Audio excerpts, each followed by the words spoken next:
It is 6 o'clock. So with that, I'm going to call the meeting of the Select Board for September 28th to order. And here comes Joy. Perfect timing. All right, so let's stand and say the Pledge of Allegiance, please. I pledge allegiance to the flag of the United States of America and to the republic for which it stands, one nation, under God, indivisible, with liberty and justice for all. Thank you. All right. Okay.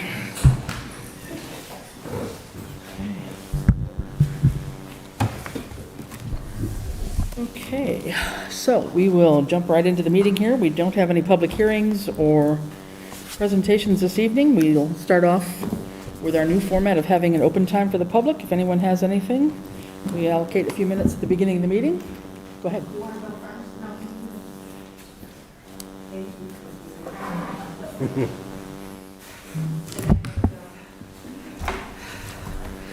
Hi, Nilda Cohen, 12 Montgomery Road. You might need to pull the mic down just a little bit. Did I sound okay last time? I don't know, but it looked like it was high, so that's fine. There you go. I think that's fine. Okay. So I have returned. The last meeting, I asked a question of the Select Board as to when they signed or approved the engagement letter for the auditors. So that's my primary reason. Does anybody have an answer? I don't know that I have the date, but I know that the chair at the time signed the letter, right? With Ed. Correct. I don't know that I have a date on that, though. Can we get that to her, to know the date of the letter? You want me to go research that? No, I said, I can help you. I have a copy of the letter. I was going to say, the minutes are online, so. okay, Yeah, I have a copy of the letter. okay. The Why are letter you was asking? sent to the town on October 27th, 2020. And you, Maureen, signed it on November 19th, 2020. And I'd just like to know why no one on this board shared that information. Did you do it in a public meeting? Did you sign the I have contract? to go back, Nilda, and kind of look at that. It does not have to be signed in a public meeting. It should. always I don't have It that information has on- I don't have that information on the top It of has my to be head. voted So- in a public meeting, but it does not have to be signed in a Or public was it meeting. voted at a public meeting? Because I Have to looked go at the back and- agendas. We'd have to go back and look at the minutes from Go the back and look at from it. November meeting. I did not focus on that for this meeting. Sorry. That's my fault for not putting it on the agenda to look at it. So when do you expect to find an answer? We'll have a chance to look at the meeting video, I guess, before the next meeting in 2 weeks. Okay, what about the other questions I posed to the board in my memorandum? And There was the one about memos the before that? There were about the reports and about the zoning board not being on there. We're still obviously working on getting the reports up to date. We've got a brand-new accountant who started Monday. We're going to be talking tonight about what he's going to focus on and what we're going to do to pick up and do some But you know, that's adjustments in been the same, 2021. that's been the same comment that's been made for months, And we still are shorthanded, have been shorthanded, and we've been But what working about with the them this board? The board should be operating separately. year. Well, we have been trying to do our best to help out and make things move faster. And Okay. there's only so many things you Well, can do. There's at many this- priorities. I have hesitated from sending this to the state in terms of getting the Secretary of State to get answers for me. Is that what you want? So, point of order, Madam Chair, is this for statements to be made or for debate between the public and the board? I do believe that Statements to be if made. questions were presented to us, then we should answer those questions back, but I don't We do. think it's proper to entertain and Yeah. debate. And what we would most likely do would be to put them in writing to you. But I have not Okay, had a well chance then, to do that's that. fine. So, But 2 weeks ago, I came. you And I did. know everybody's busy, but this is important. Mm-hmm. The financial status of this town is in question. Understood. We share your point of view, and we will do our best to get something in writing to you for the next meeting, all right? Okay, all right. I will hold up from submitting all of my memos to the state, because there are a few, until I get an answer from you. Thank you. Anyone else? Open time for the public. You're good for a change? All right, well, that's short. Yes, please.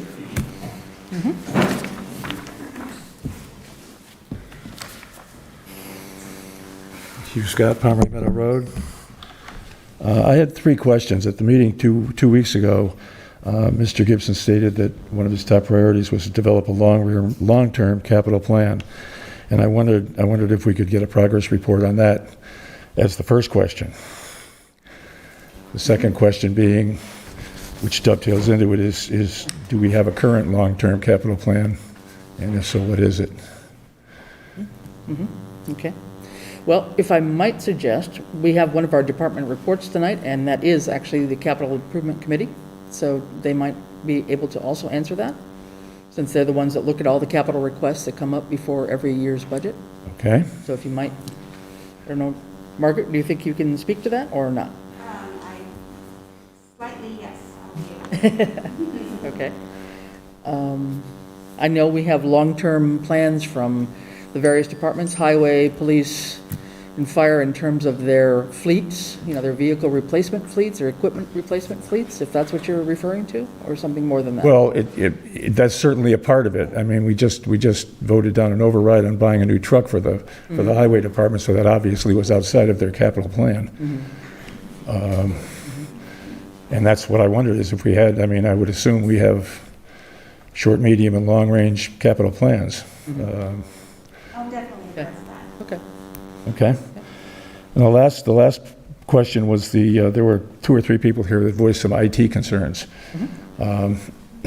And I wondered if there was any movement towards solving their committee, the department or committee's efficiency needs with IT. And as Mr. Lumbra pointed out, it becomes a one-time capital expense versus an ongoing employee employment expense.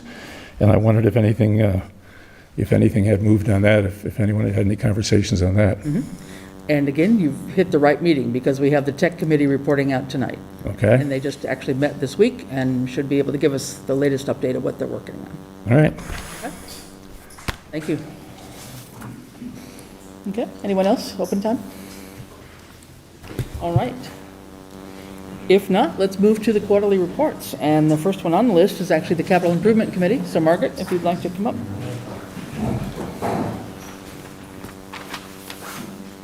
Hi, I'm Margaret Larson. I live at 9 David Street, and I think you all now have a copy? Okay. So Ed and I are having some email challenges, but now you have it. Yep. So we, as a Capital Improvement Committee, do not meet regularly. We meet, during kind of the budget season. So what I thought I'd do today is talk a little bit about our process and how it works for us on capital and how that relates to the town expenditures.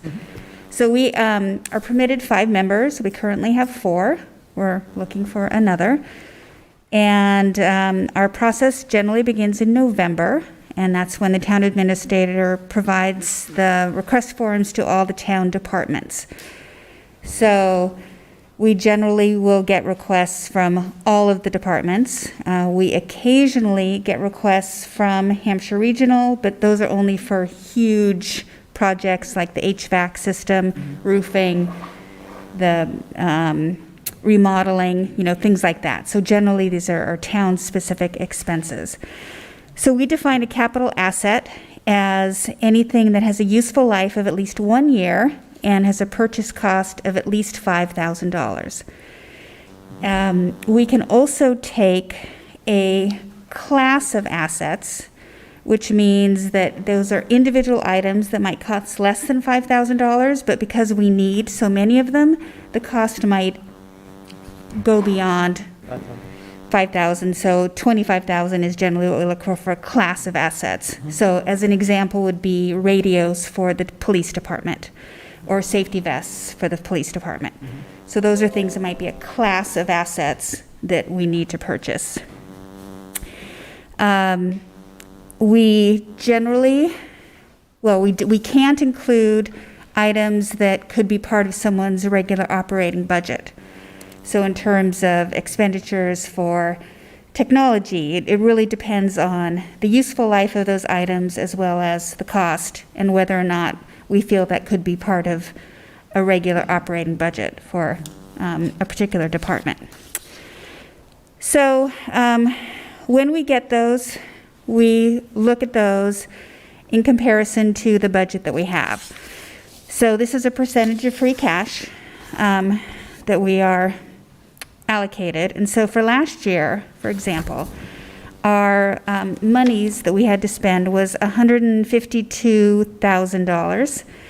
Our requests were in excess of $682,000.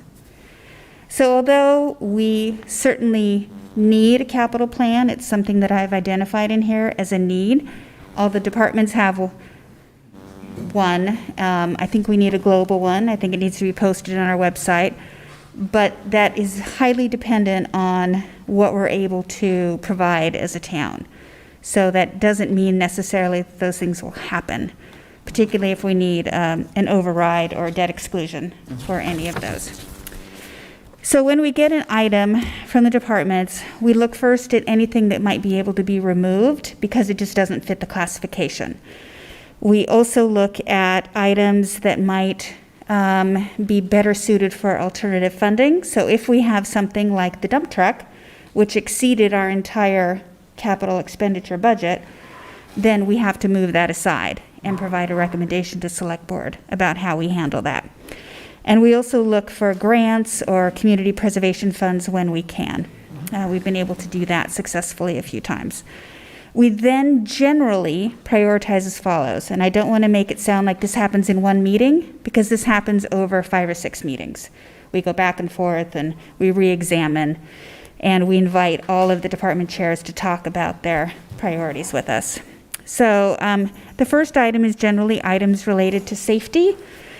So something like the doors at Norris, their phone system, the senior center entrance. Charlie, Knickie, and I went to Norris and looked at some of their needs that they had for safety reasons, and that year we were able to prioritize some of those.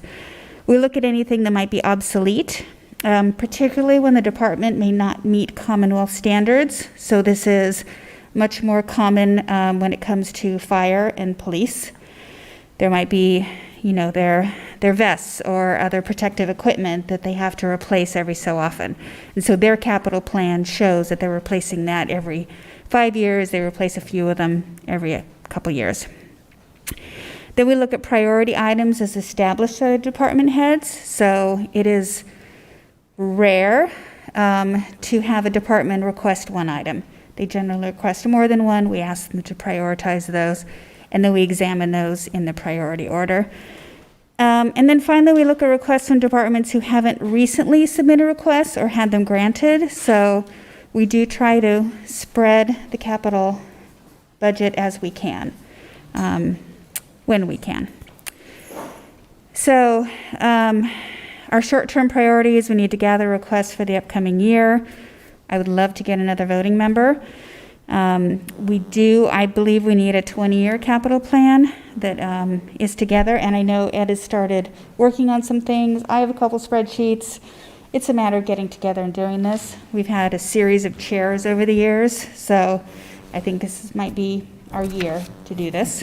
Yeah, we started with a 5 and we've pushed it to try to get to a 10, so, Yeah. yes. When I look at what other towns and cities, municipalities have done, they generally will have a 15 to 20-year plan. It's certainly what we have at the high school. And some of those municipalities actually have a priority sheet where you have a checklist. And we tried that. We borrowed one from Minneapolis, but it emphasized age or like the number of years of service over safety concerns. In fact, I don't even think safety was on it.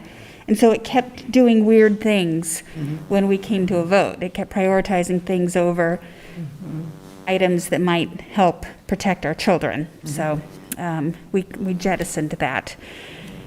And also long-term is just our budget shortfalls as our equipment ages. So, you know, I don't know honestly how it works with the town budget, if there is any kind of additional funding that we can provide for capital, but I see that as a huge need. So when we first started, certainly Charlie and I were adamant that we needed to keep some kind of reserve in the fund, 10%, something. And I think the first year we were able to do that. And then the next year it came down a little bit. And this last year, our amount in the leftover was $584. And that doesn't allow for any contingencies, any emergencies that come up during the year. So, you know, that's something that we have concerns about long-term, is just making this more than just a 4 or 5 month committee. I feel like it should be something where we are meeting more consistently and looking at long-term needs and not just year to year. Very good. Yeah, Any questions? good. Anybody? Sorry, I Any just questions? blathered that all at you. No, that's very helpful. I think for those of us that have not been involved directly with the Capital Improvement Committee, that's very, very helpful. So, because I know you get multiple requests, and we never have enough money to go around. So Yeah, trying to we'll figure get out how 10 you to we'll get 10 to prioritize. 12 requests. You know, this is helpful to understand that the safety and then the other obsolete ones, et cetera, come into play Yeah. in terms of your thinking at least. So, any questions? Emma? I Yeah. was just going to ask, now that we have a grant subcommittee, does the capital committee at all shift any of the requests that they might get? We haven't, Might but be we qualified. certainly, I think that would probably be something we could do. It's just, you know, we need to be concerned about the timing of it. Yeah. So if a request is for something that there's an immediate need for it, Mm-hmm. depending on the grant cycle, we would need to know that sooner than later. But if they had your list and they became aware of grants and they could feed Correct. it to you, I mean, there's a Yes, nice match there, and just, they have a very good track record to date. I know it's a new committee, but they're doing well. yep. Good, okay. Any other questions? Anything else? Comments? No? All right, thank you. Thank you, Margaret, appreciate it. All right. Okay. Next one on our list is personnel policies and procedures. We have a report in our packet. John, do you want to speak to that, or? enter the No, liaison? I don't, because we actually discussed it, and as my understanding is, it's not the intent for the liaison to report out from the committee, but Correct. for the committee to report so that Correct. the other members of the select board, you know, are hearing a different point of view. So I think the written report by the clerk and the vice chair should stand on its own. Okay. Can I ask a question about this report? Was this voted on in committee? What was outlined here? Was this a vote in the committee to approve this report? No, it was done outside of a meeting.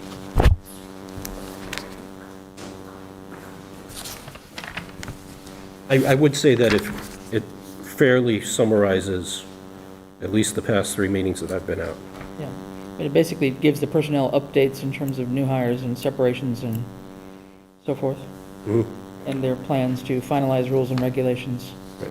Which I would anticipate probably within 2 months that coming out for a public hearing. Okay. Okay. Okay, all right. Any other thoughts about this? Shall we just keep on moving then, or you have other discussion you'd like to have? All right. Okay, hearing none. The third report out is our ad hoc tech committee. All right, first for introductions, I'm Daniel LaValle, 17 Glendale Road. David Rooks, 189 College Highway. Mike Jager is the chair. He had a situation tonight, he couldn't make it, so instead of getting him, you get both of us. He had actually put together a little PowerPoint presentation. I don't know if you can share that. That might We be, have it printed out. Yeah, we don't did have get it. Okay, yeah, great. So, yeah. that's good. So, in summary, in 2021 was a productive year for the Ad hoc Technology Committee. We were and are focused on several technology improvement initiatives for the town of Southampton, as well as seeking funding for major technology needs such as cybersecurity, disaster recovery, software upgrades, and website design hosting, among others. We are also building relationships in the community. We are in the process of installing CARES Act laptops for the town.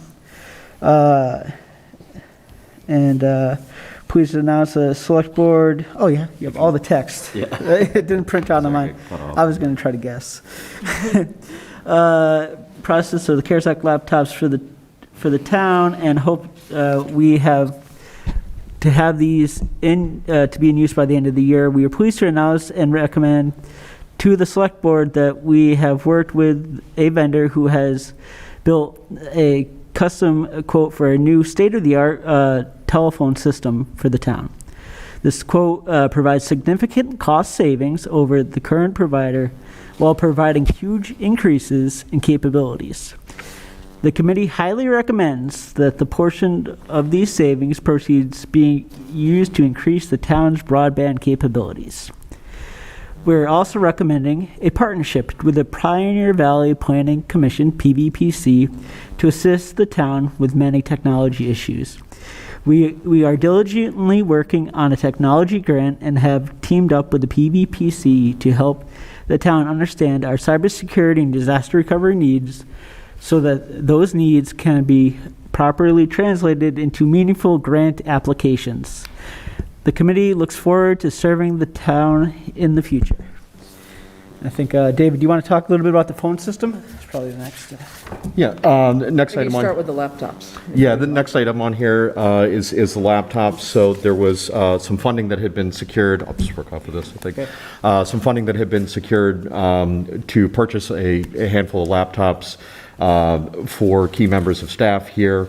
There are 8 workstations that are still need to be deployed. I've been working closely with Ed and the vendor that they were purchased from to try to nail down the final dates to get those out. The goal, worst case scenario, is get them all deployed and in use by the end of the year. I think some of the issues we ran into, or the team that was deploying them that ran into, was some of the third-party software, some of the special features and functions that are being used in various departments. So that's ongoing. We will keep everybody kind of in the loop as those finish up. It's not a simple plug and play. It is not a simple plug and play. There's always gotchas in those situations. So the phone system is something I've been pretty close to. My understanding, I guess a little bit of background for anybody who's not aware, there's a lot of Verizon copper lines that are in town here. Kind of everybody has their own number, so you don't have a lot of that interdepartmental functionality that you would get with a kind of a business grade phone system. So we were working with a vendor in the area that has partnered with a lot of government agencies, education. I know they work up at the school, and healthcare institutions in the area. And they put together a quote for a state-of-the-art voice over IP phone system that would replace the majority of those copper lines that are here in Town Hall. Just, I guess, a quick spattering of some of the features that we don't believe are in place now that would be very helpful for the town in general is implementation of an auto attendant. The example I gave here is, you call in to one number, you press 1 for the building inspector, press 2 for this department, so you can do your internal routing right by calling into one number.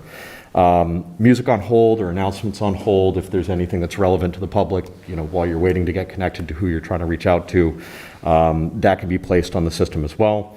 Extension to extension transferring, I'm sure, is a big problem here. Being able to take a call, send it over to Ed, etc. Remote voicemail access, God forbid we're in a situation where everybody needs to work remotely, they still have access to their voicemail. You can actually set it up so voicemail can get delivered to your email, so you're receiving that. You don't have to be specifically right here to get that. Simultaneous or sequential ring, if you want something to ring on your cell phone as well, if you're out to lunch or just not in the office at that time. Call forwarding, do not disturb, call waiting, caller ID. You can, specifically, one of the things called out here is you can set all the caller ID to actually be that one main number. So if somebody calls back, it's routed not directly to, whoever placed that outbound call. A couple other items that they had thrown out there is, they're offering, this vendor's offering a conference room phone, which would be great for meetings and everything along those lines. A portal to self-serve. One of the things that we see as a gap here is, not always having dedicated staff to maintain, update, the various pieces of the phone system, along with other elements in technology. This has a self-serve portal, so you have the ability to change extensions, unlock voicemail boxes and everything all yourself, all in-house.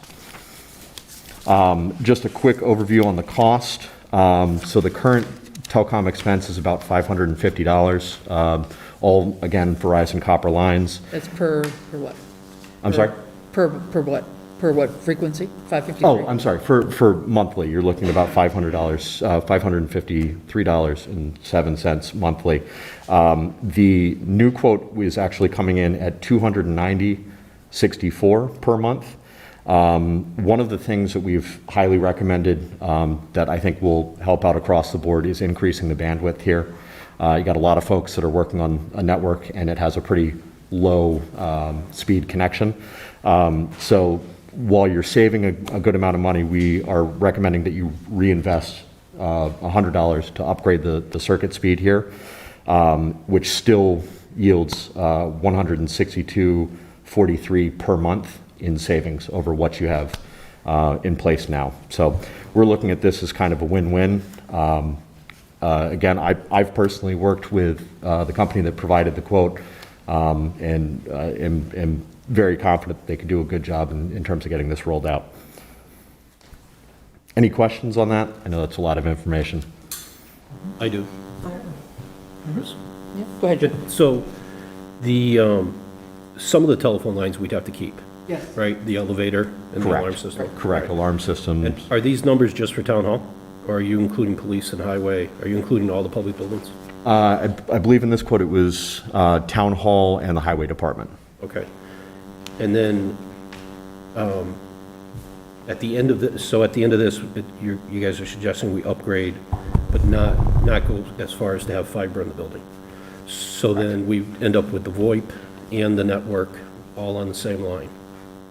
And you think that stress test would pass on a 200? Correct. So we actually talked, Ed has been working with the gentleman who actually manages the firewall here.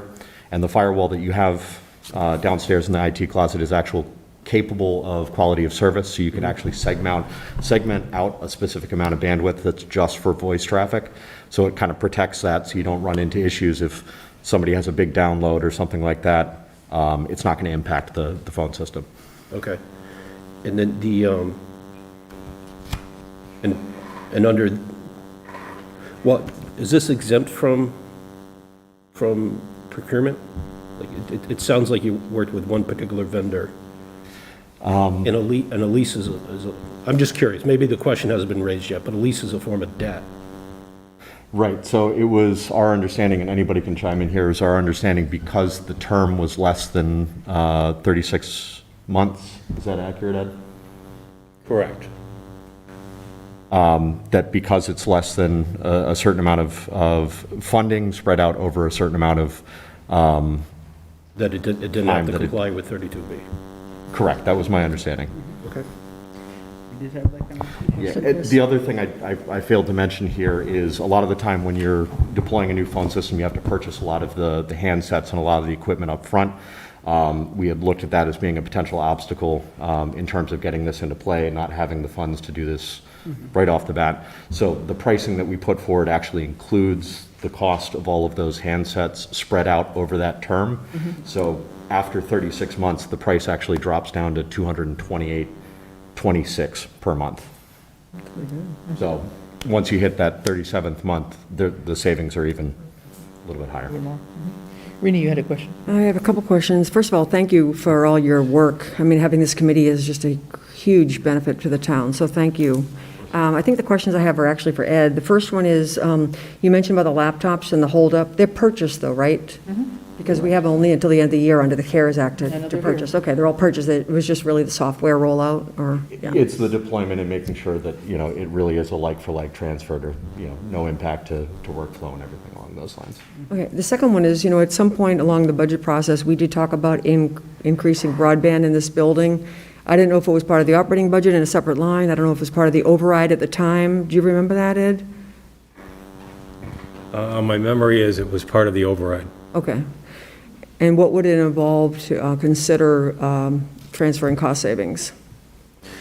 It would have taken us up one additional tier from where we currently are, and it would have added approximately $100 a month to our costs. Okay. Which is what we're proposing here, bringing up one tier is an Yeah. extra $100. So you've added that into your calculations here? Yeah, we wanted to show you what your savings would be in the end, because we are being conservative, like John pointed out about the. Be sure you're speaking in the mic. Oh, I'm sorry.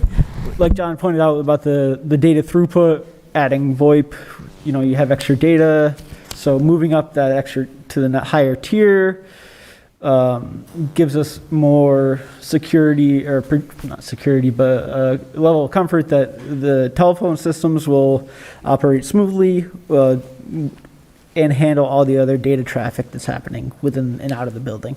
Gotcha.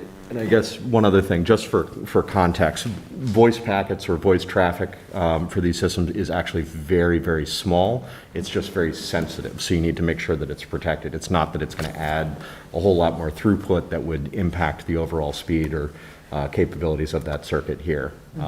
But it is absolutely a consideration, so thank you for calling that out.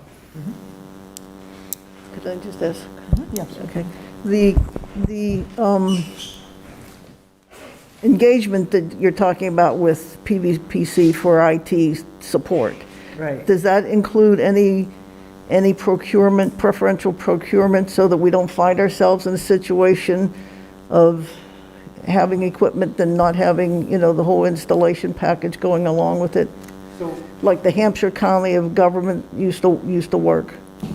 yeah, so they're a new committee that's forming, and they're more of an advisory role, and they would give us advice as to which companies we could look for the services, not mandating that those are the ones that you use.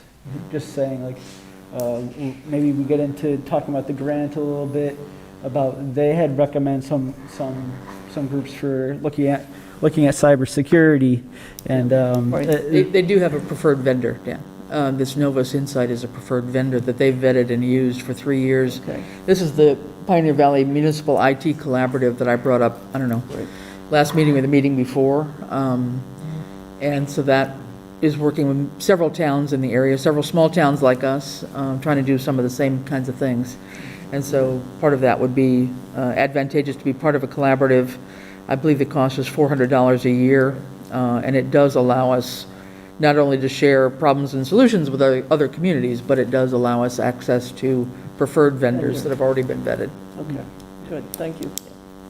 All set. So, I guess, do we want to continue past the telephone conversation, or is there more questions? I just have one, and it's not necessarily a question, it's more of a comment, if it hasn't already come up, or put it on your radar for an answer. But I'm very familiar with VoIP, so, and the capabilities that it has. I'm a little concerned about rolling those capabilities out in a government entity. So you mentioned the reference of the voicemails going to your emails, and it can either be, depending on which vendor you're talking here, it's either going to come in as a text or it's going to come in as a recording. The answer that I would look for is, I believe then that becomes a public record, which probably cannot be deleted. And who's going to be the custodian of those? One of the things that we've talked about in our group is about the policies for data retention. Microphone. One of the things we've talked about, and more microphones. One of the things we've talked about in our committee is the policies around data retention, and not only just we're talking about phone calls in this case, but the length of time for emails, for other electronic data. So I think that is an item that we have identified and actually are looking at in our grant application to put those policies and procedures in place for the employees and the members of the committees in town, so that it's defined. So yeah, that's something that we're working on too. Okay. Okay. Anything else? Okay. All right, maybe onto the grant Oh, right. that you're working on? Yep, so the grant we're working on is really focused around the concept of cybersecurity and disaster recovery. And we were really lucky that we found this teaming arrangement with the Pioneer Valley Planning Commission because of the group they recommended us reaching out to. They came out here for a day and worked with us, no charge, talking about solutions and helping us formulate and look at vulnerabilities. And so now that we have that information together, we're going to be looking at applying for the grant and moving forward with that. So that will look at protecting our citizens' data and protecting this town hall network. So that's really the overall goal. And there's after it's all written, I'm sure you all see it, but there's areas talking about data and disaster recovery, data storage, data management, all those areas. So, As well as some training, maybe for employees? yeah, sorry, there's so much in it. It's hard to remember it all. Yeah. And obviously, whenever you come up with a new procedure, training is an imperative, right? You can't just write it down on a document. You take the time and you educate the people so they know how to properly implement it. So that's part of the consideration, part of the grant that we're chasing after now. That is due October 15th. So Yeah, this is the Community Compact IT grant, that the deadline is October 15th, so they're working on it. Very good. we're hoping that it comes up with a win. It would right now it's roughly around $80K that would bring into the town of cybersecurity technology upgrades. So Okay. it'd be a good thing. The last thing to mention is we have also established a relationship with Easthampton Media. Unfortunately, as we all know, Jen Ramsey is leaving, but Mike Yeager is now on their board, so we have that connection established. So Great. we'll be continuing that into the future. Very good. Okay. Great. Anybody have any comments, questions? And you have a member on your committee that's actually the IT person from the schools, is that right? Oh, yeah, that's So right. that's an important connection too. Yeah, she's great.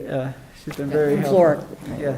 And worth mentioning, she also has experience both with the telecom vendor that we were meeting with that platform, administration of it and everything. So she's vouched for their rollout of it and, the ongoing maintenance and their self-serve portal as well. So I think she actually initially helped kind of get that into the works. Yeah, she's definitely a powerhouse. She's pushing us through this grant very quickly. So we're lucky. Good.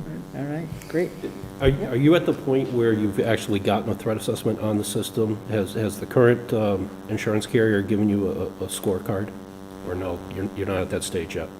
I don't know anything about the insurance carrier. Yeah.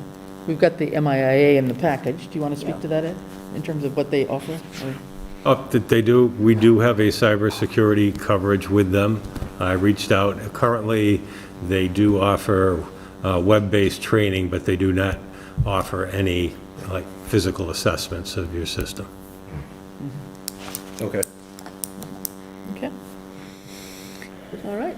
Anything else?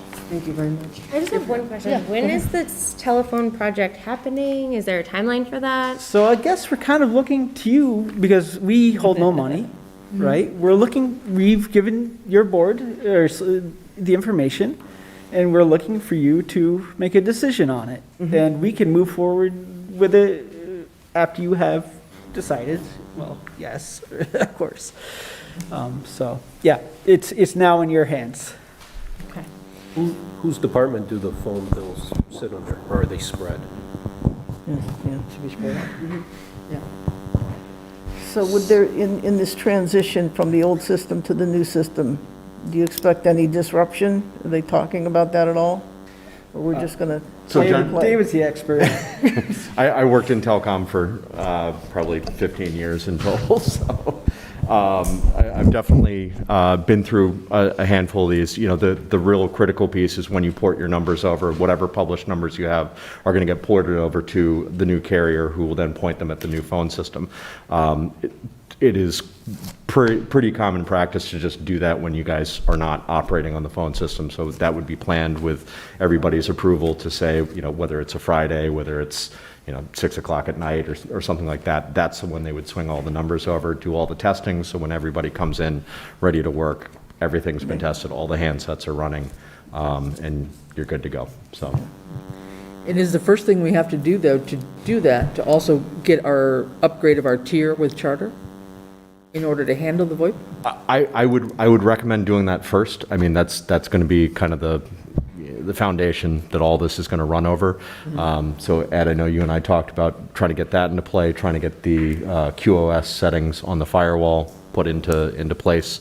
Let that burn in a little bit, make sure it's tested, make sure, everything's rock solid before you move traffic over to the internet there. Okay.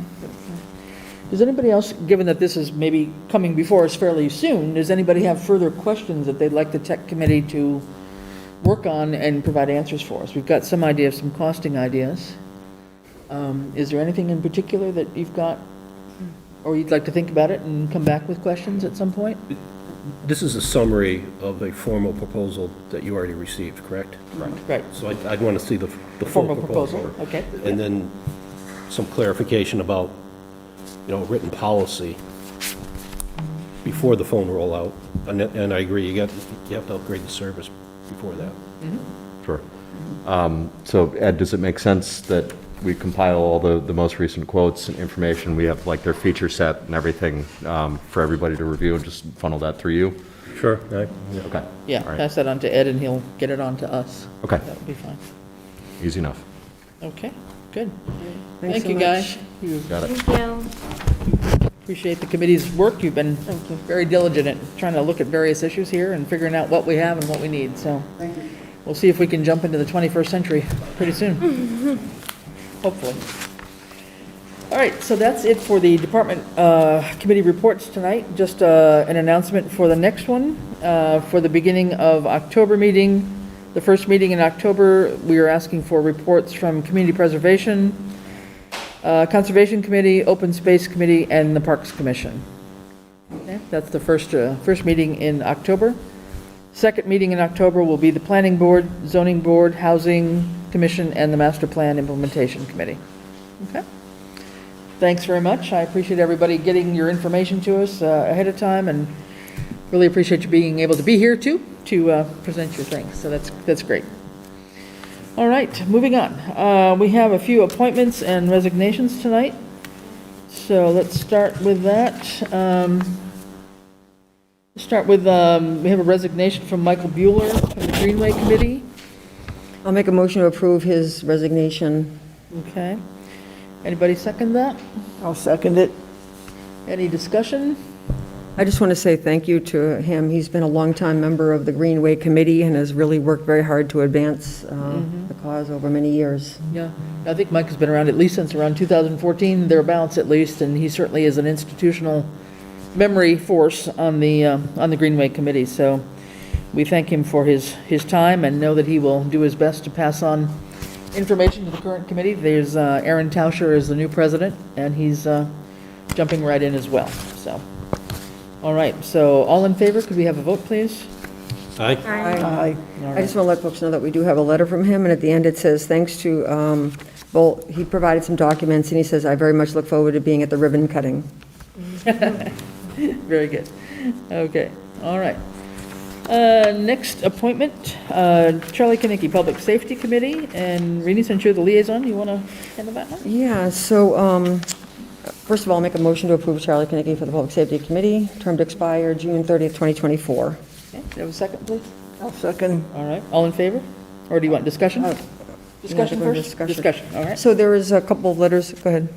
Yes. I'm just going to do one clarification, and this is for both the Public Safety Committee and the Greenway Committee. Is traditionally, they have been done term to completion.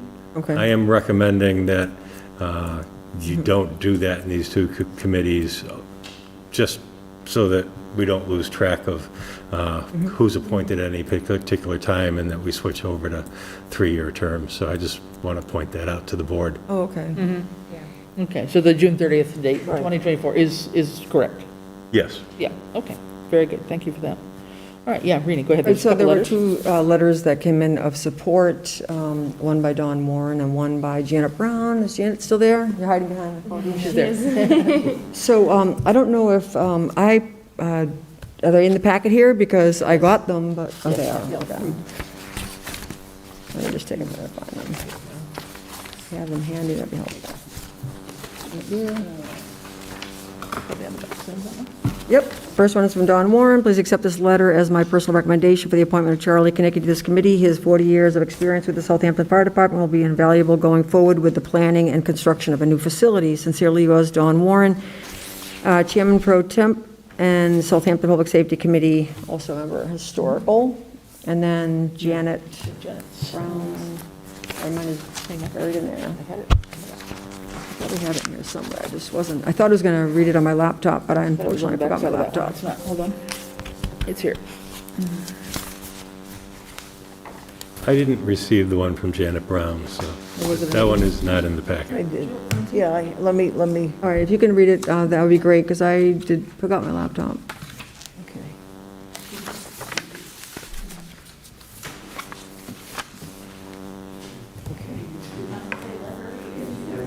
Or she's here. Yeah, Janet, she you can have read it? Yes, by all means. Jenny, you want to come up to the Yes. podium? Come on up, sorry. Just make sure, Yeah, all right. That's it. Yeah, okay, very good. All right, that's Janet's. thanks, Janet. This is Sir Janet Brown. She's a member of the Public Safety Building Committee. Reinstatement of Charlie Kinnicky. Today's date, please accept this letter as my endorsement to reinstate Charlie Kinnicky to the Public Safety Building Committee. Charlie's very aware of the needs of our town and the different concerns under consideration for the complex. We made progress when he was a member, and we look forward to go forward with his reinstatement. Thank you, Janet Brown. Thank you, Janet. And Dawn. All right. Okay, so we have 2 letters of support. Any further thoughts and discussion? Well, discussion. John? First of all, I'm not opposed to this at all, but I think it points out, I still feel strongly that we don't have one solid location where every available position is posted.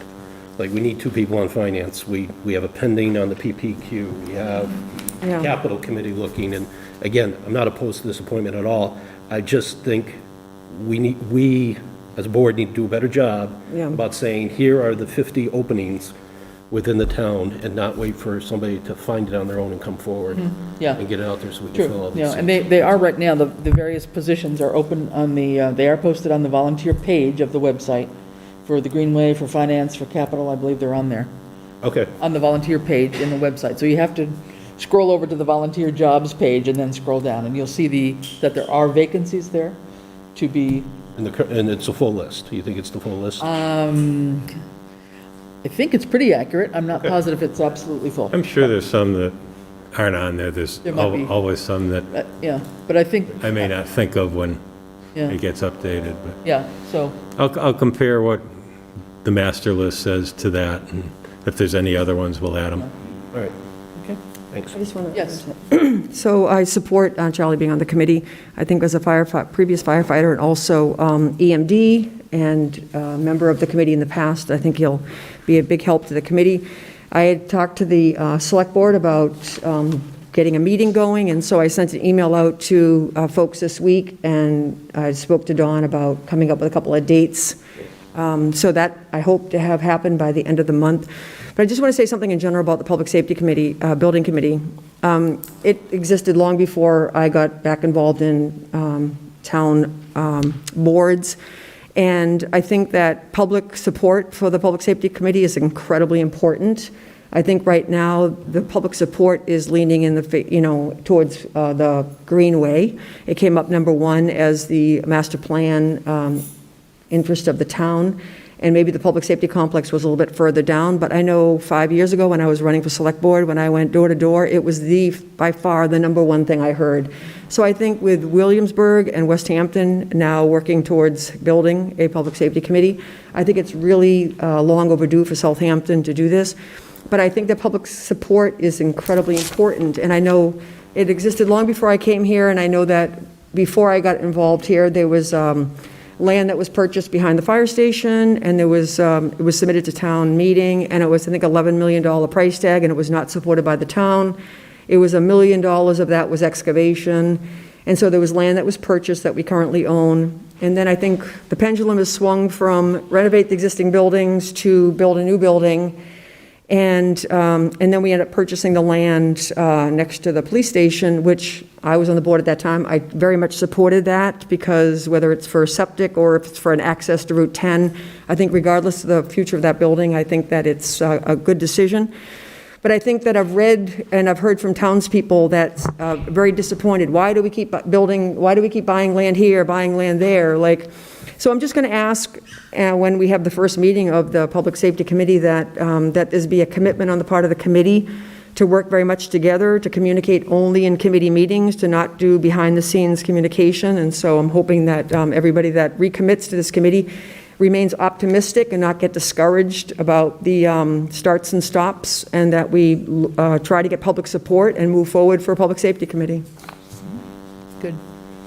Yep, that's fine. I think even though it didn't come up as the top priority during the community survey last year, it was certainly on there. Nonetheless, it's definitely a need, and I think just about everybody would, if anybody's ever looked at there and toured either the fire station or the police station, you would be very hard pressed not to say that you support the idea of doing something for our public safety complex. And our challenge has been finding the right place for it in particular. And so we have some land. I know Ian and John have looked into other land and came back with some very, very steep price tag, unfortunately, about another spot that might be good. But that will be, I'm sure, discussed in all your committee meetings. So, good. So with that, any other comments? If not, I think we have a motion on the table.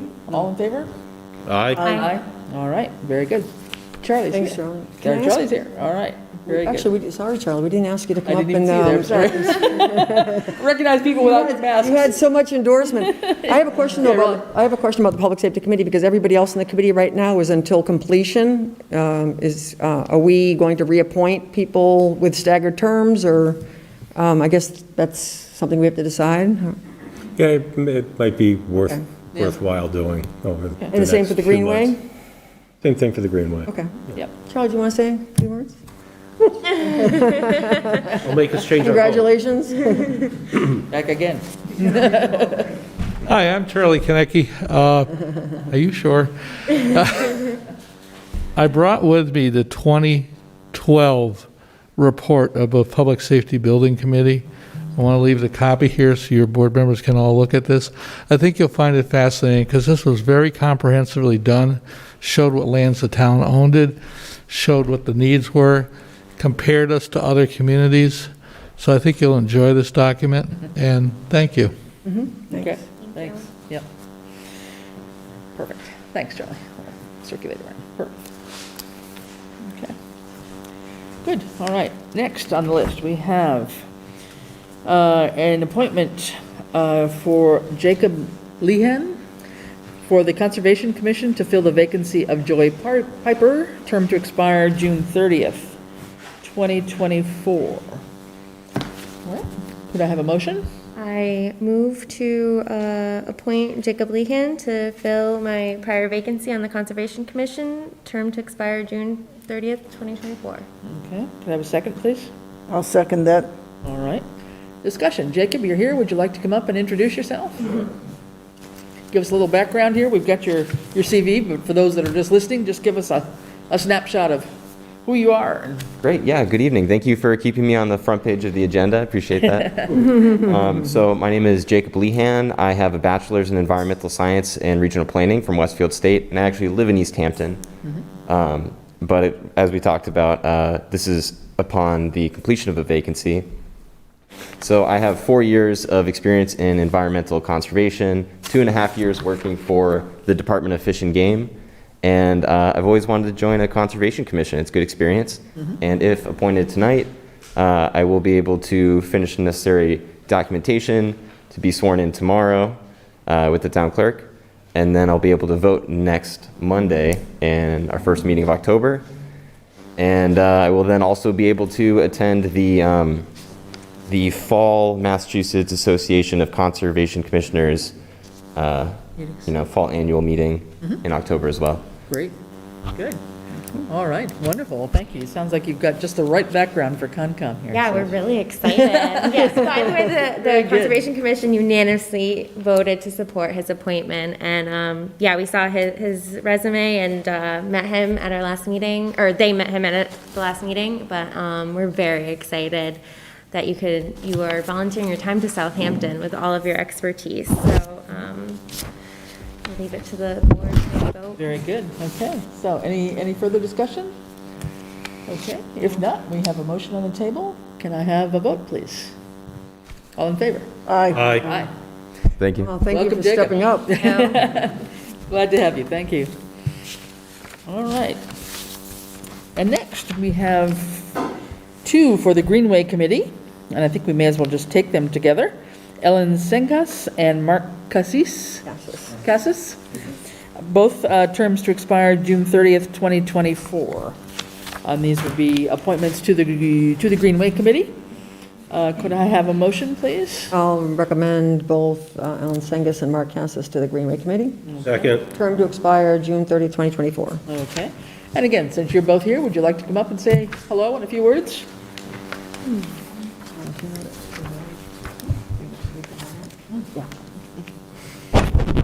Hello, my name is Ellen Senghas.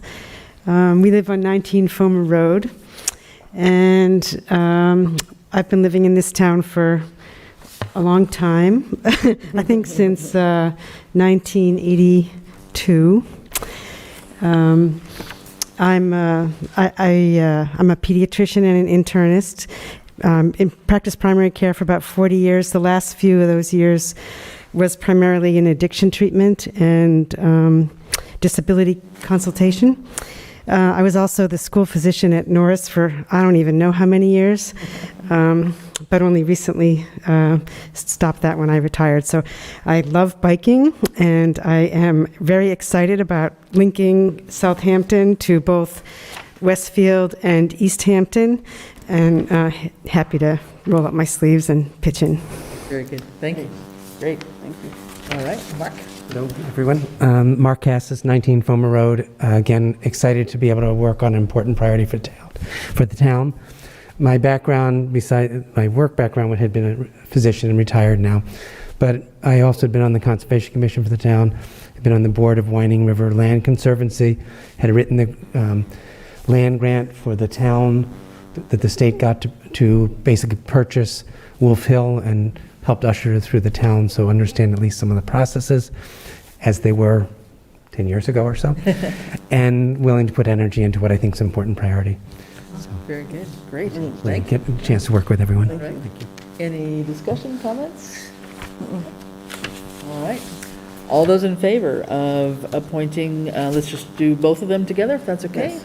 Ellen and Mark, all in favor? Aye. All right. Congratulations, you're signed up officially. Now you just have to get sworn in. So you'll end up seeing Thanks, Dan. the town clerk and get sworn in. Okay, that will be it. And then you'd be fully official, I guess, okay? So thanks for stepping up, much appreciated. It's good to see some new faces and old faces together, but nonetheless, new blood on the committees and getting some new perspectives. So thank everybody for joining in. All right, moving on to basic reports. How about Ed and the town administrator report? Sure. The town has been notified from the state that the Park Commission is receiving a $100,000 Park PARC grant to place a stone walking path in Conan Park and also a splash pad. This grant will require a town meeting vote, so we will need to have a special town meeting by the beginning of December of 2021. Our town accountant, Bradley Oxon, started in his new position yesterday, Monday, September 27th, and is settling in just fine. And yes, he did come back for a second day of work. The pickleball construction has progressed nicely. The paving for the 2 new courts in Conan Park was done yesterday. The asphalt will now have to set and cure for 3 weeks before the surfacing material may be added to it. The fence for the courts will be added over that 3-week period of time while it's settling and curing. And the Pioneer Valley Railroad has stated that they will be honoring the terms of the letter of agreement from February 2018 for the town to acquire the right-of-way for the Greenway for the section of the railroad between the Easthampton, Southampton town line to Sheldon's Ice Cream on Route 10. That's excellent. And just to remind you, the assessor's office will be open on Mondays from 9 a.m. to 2:30 p.m., Tuesdays from 9 a.m. to noon, and also on Wednesdays from 9 a.m. to 2:30 p.m. while they are looking to fill the principal assessor vacancy. The temporary part-time principal assessor, David Zagorski, has started working in that office.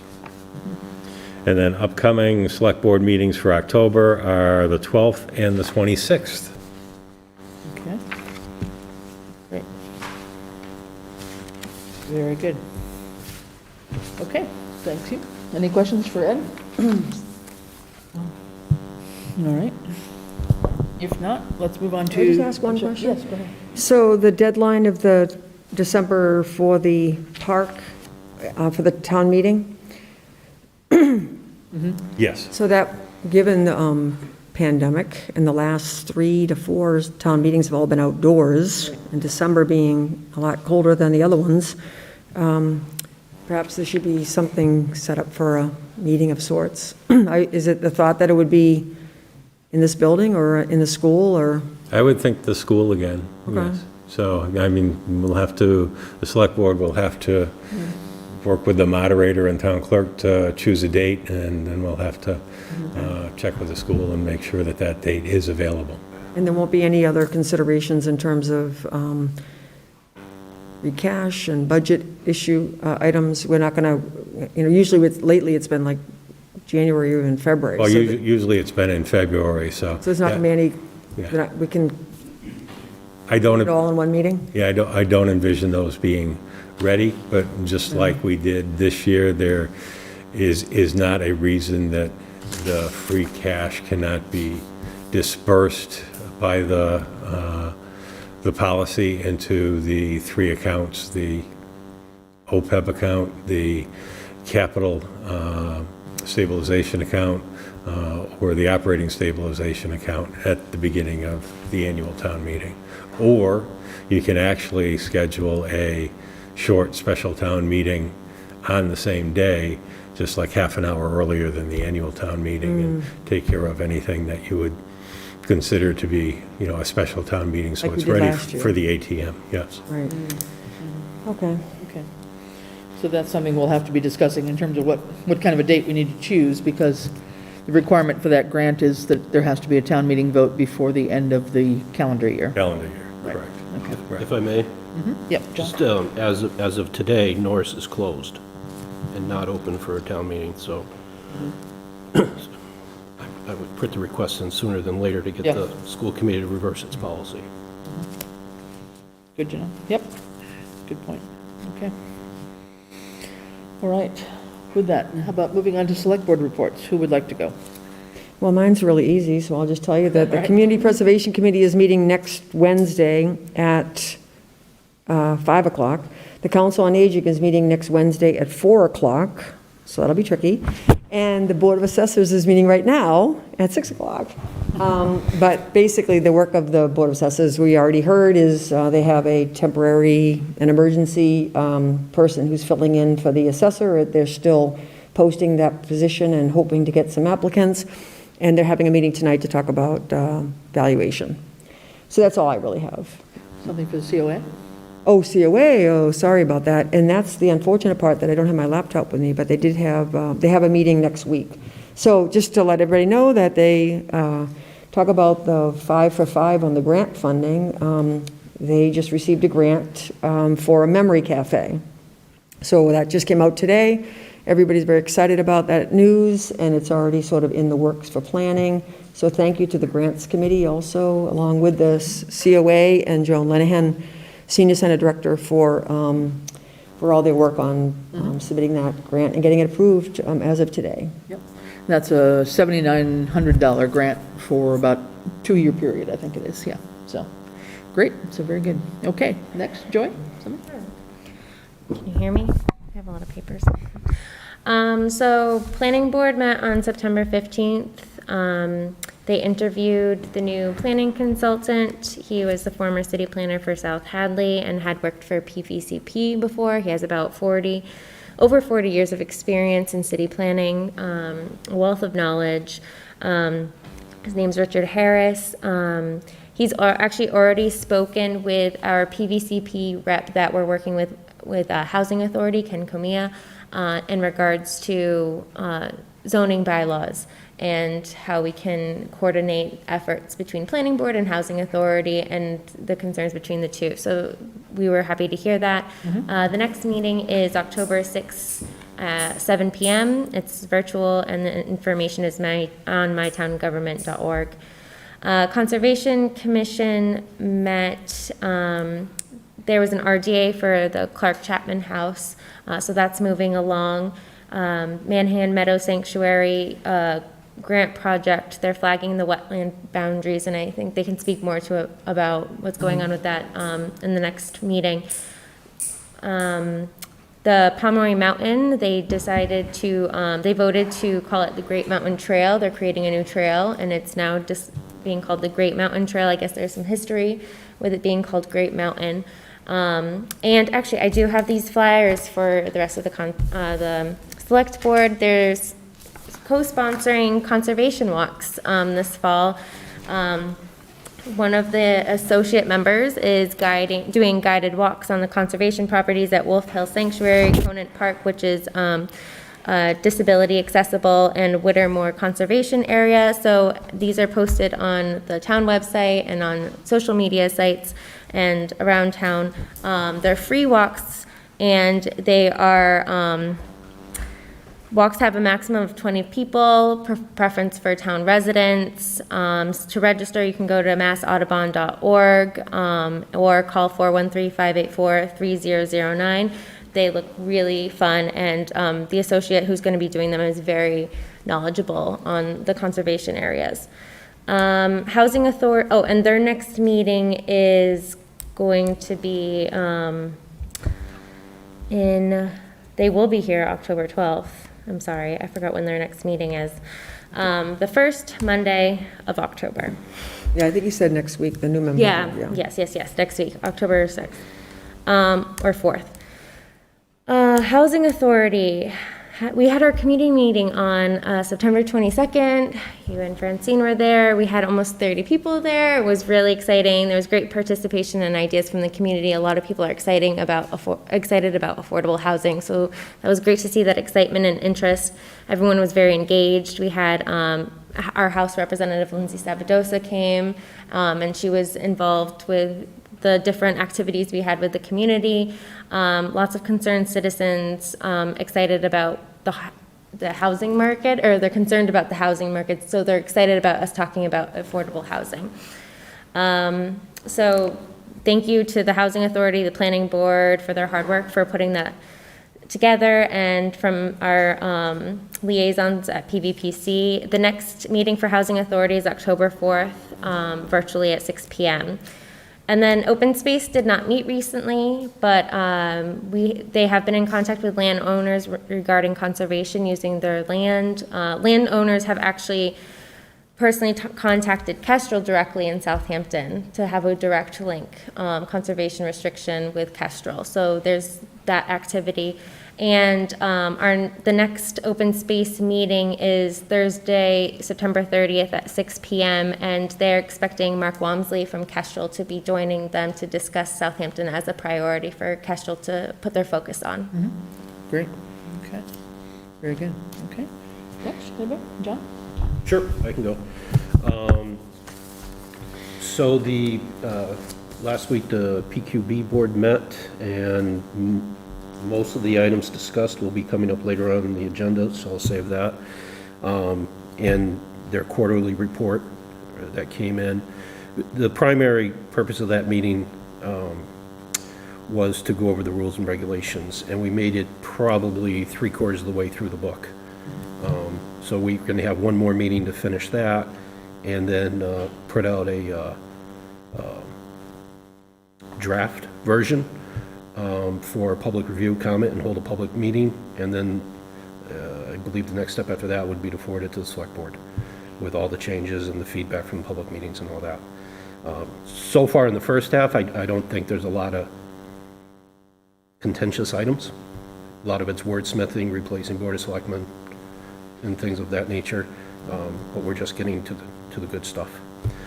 The Finance Committee met last night, and we talked about, or I brought up to them, the financial forecasting tool that Division of Local Services has. They agreed to take that up and work with it. This creates the 5-year forecast of revenues and expenses. I agreed to start populating it.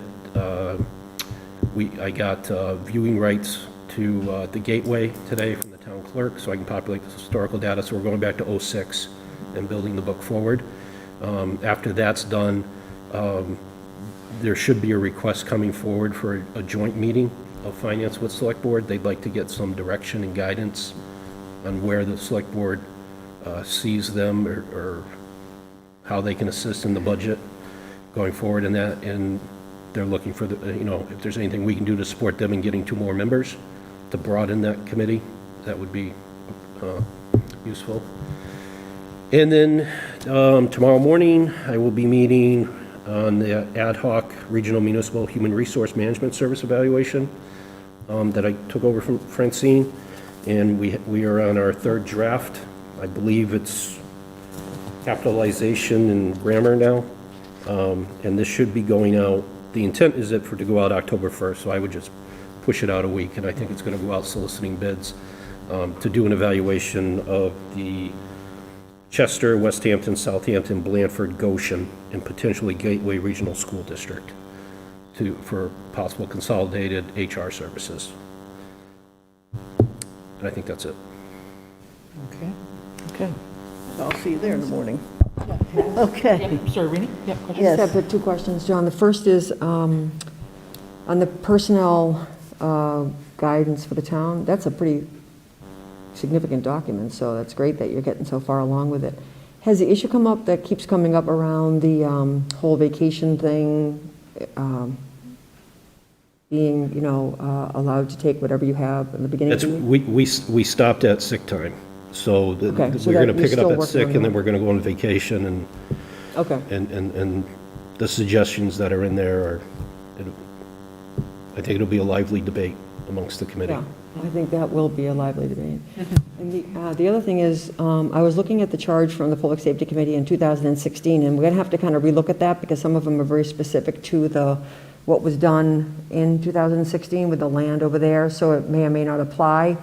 But one of the things it says that the composition of the committee, I think, is 9 members, 2 from the Select Board, 1 from Finance, and police, fire, highway.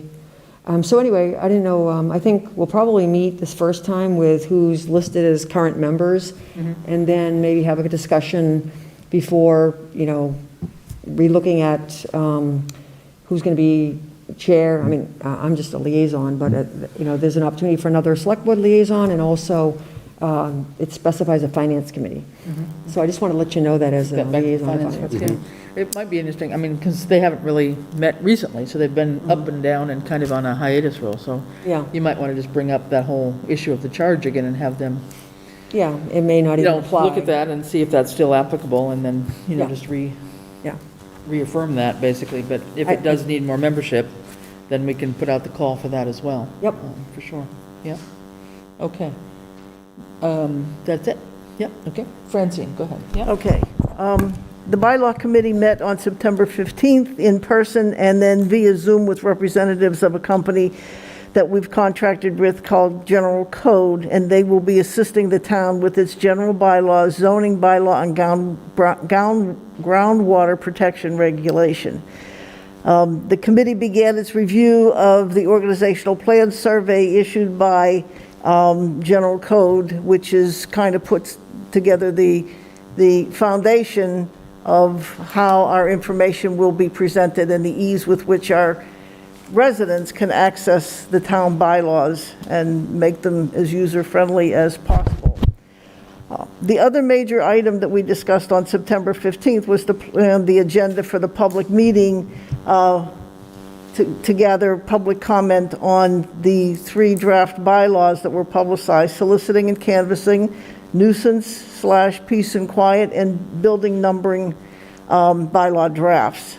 We had 13 people participating and who made their comments and had input into the process. They made them public, and in addition to that, we did have, for a period of about 3 weeks, we gathered comments on the bylaw drafts through the town website, and we read those email comments as well, just to make sure that everyone knew everyone's thoughts on the subject who had submitted anything to us.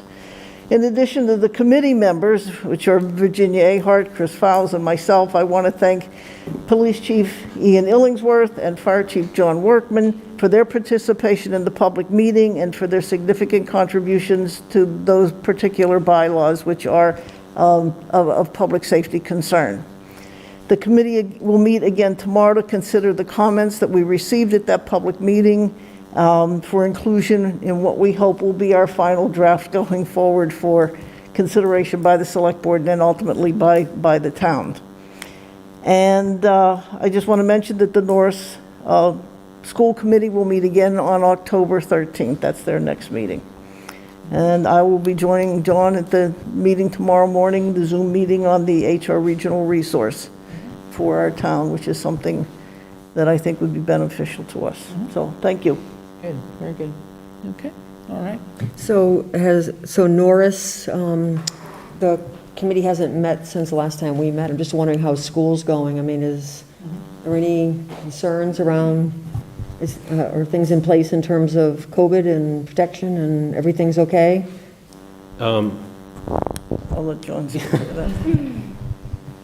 Yes, to my knowledge, everything is running as smooth as it can be. We have some challenges in our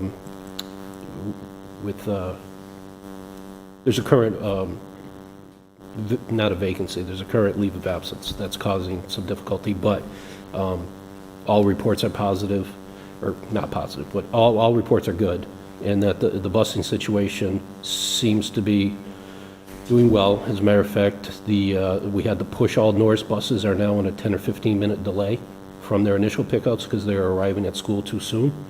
Apparently, there's no longer a backup on Pomeroy Road, so the buses are scooting right in.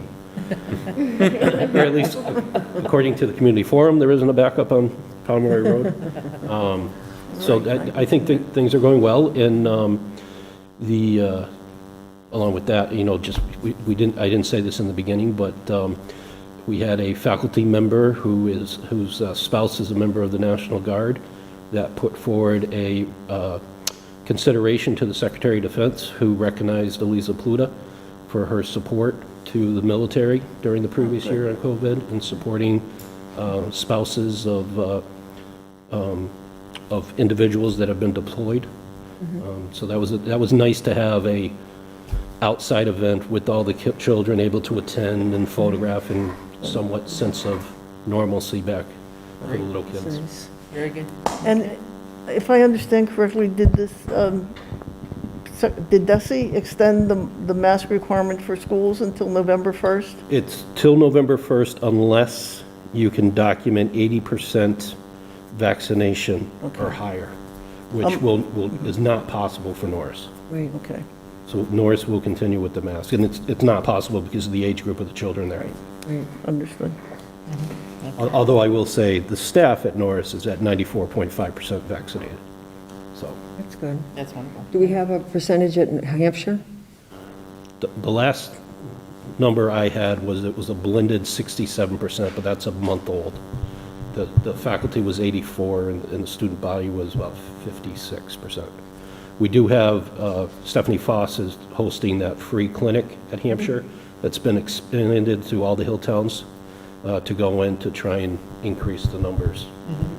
And those have all gone out by email blast to the parents. It's also been posted on our town website. Yep. Yeah. Great. Thank you. All right. Moving on, the Ad hoc Grants Committee update. Not a whole lot to say. We have 2 new grants that were awarded this week, so that is great. We've put in Congratulations. 5 grant applications, and we've gotten all 5 grants, which is just sort of amazing in its own right. We're going to be helping out the ITech committee that was here tonight to the extent that they need our input on anything for the final language and wordsmithing of the Community Compact IT grant, which has got to be in on the 15th of October.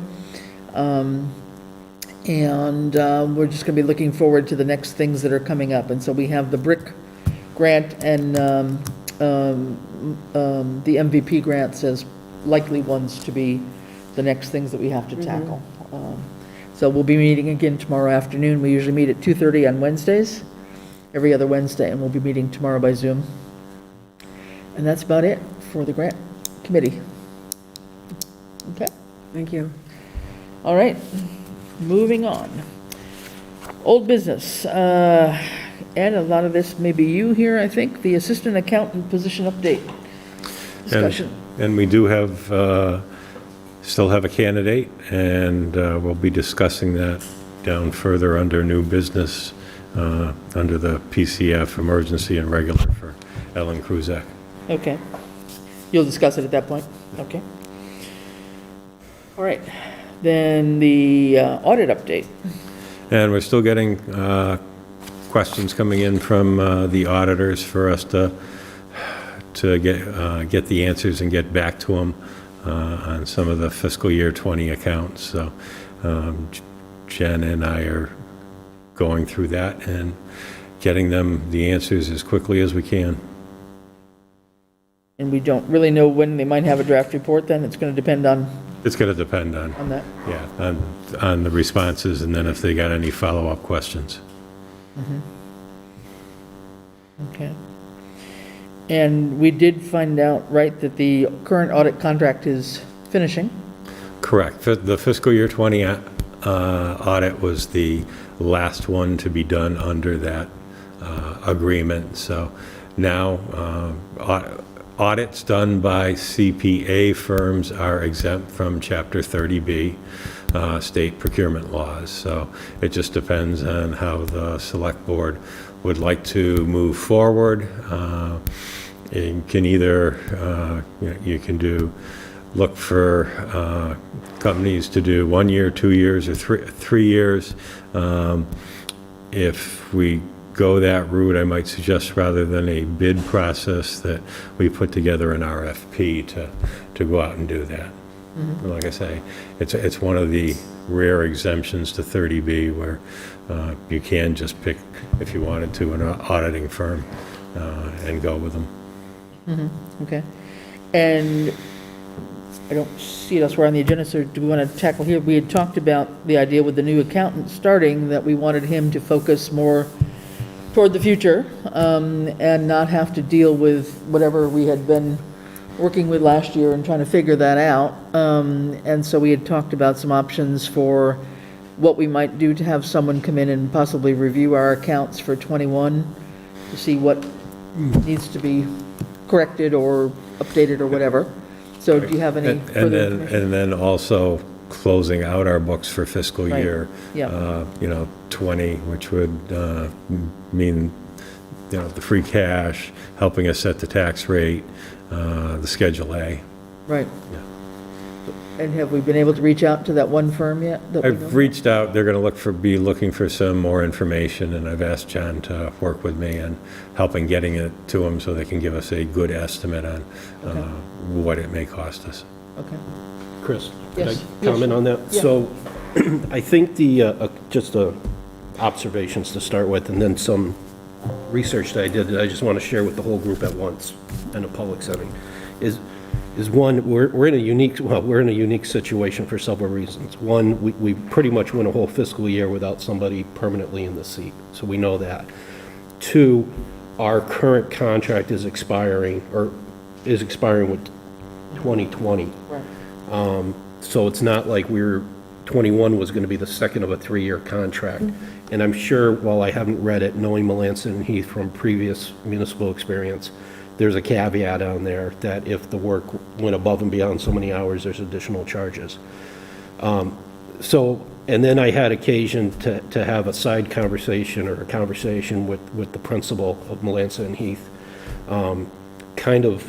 it started off along the lines of what I thought Francine and I were originally charged with, was to identify a town accountant assistant and then see what alternative options would be. And that led me to this. Knowing that the Melanson Heath contract is up, the question is, do we need to have an audit? And there's 4 pieces to that puzzle. One is you have to have an audit if you've expended over $750,000 in federal funds. And it's called a single audit. And you include the Medicare and the Title I money from the school, which is about $200,000. I posed the question to Ed. He did some quick math and believes, I think, that we still have a potential window of $100,000. So we're about $650 that we spent. So that the federal government's not requiring What the about audit. American Rescue Funds, though? Huh? What about the American Rescue Funds? Are those included? We haven't spent anything. We haven't spent Expended. It anything. had to We be didn't spend expended. anything 21. Expended within a calendar year. Oh, right, okay. 2, if we have any outstanding debt with the USDA. Up until 2 years ago, we did. But our treasurer did a refunding and moved that to another bank and saved, 2% in interest. And I'm sure it was more than that. I know she saved a lot of interest. So, no, we don't have one. So the USDA is not requiring the audit. Then it comes down to Moody's. So if we want to maintain our own rating, which as of today is AA negative, and that's going to be important, then yeah, we should spend the extra money to get our rating from Moody's, which is just coming out of our operating expense. Or for small towns or small issues, and I would say that the town of Amherst falls into a category of a small town, right? We don't have to get a rating. We can go through the state program under what's called the Bank House Notes program. And initially, the thought is, well, but we're going to have to be bonding for a lot of money. Well, the current rating of the Commonwealth is AA.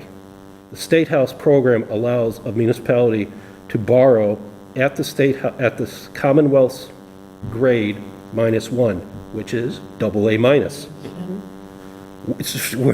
So if our rating was AAA, we'd be better off than the state. In this case, we get the same rating whether we spend the money for Moody's to do it, or we go through the state and we save that money. So I would say we go through the Bank House Notes. An example, and I know East Street Bridge is coming up, right? And that's going to be a couple $1 million. This year alone, the town of Amherst, or the city of Amherst, has borrowed $5.1 million through the State House program. And they're paying 0.78 basis points. So I don't see any reason to go the other way. The fourth one, and this is the obstacle, is we have a bylaw that requires it, the audit. So I would propose that we need to spell all this out, and that, in speaking with Tanya, knowing that everything's going on, the cost is going to be absorbent. No one's requiring us other than our bylaw to have the audit. We should take a 1-year reset, take the money that's already in the budget for the audit, allocate that to a firm, whether it's Melanson or someone else, to come in and do the 21 books to get those done. We still need money, and I don't think it can be Melanson because they're auditing 20 to help close 20. And that could possibly be, that's something else. And then we need somebody to assist with the training with Bradley. But I don't know how much Jennifer spends, or the treasurer spends on an annual basis to maintain the Moody's rating, but if it's an annual number, it's in the budget. And then whatever the budget number is for that. Because Melanson believes the amount of money, you can take our audit number and just triple it, and that's the starting number.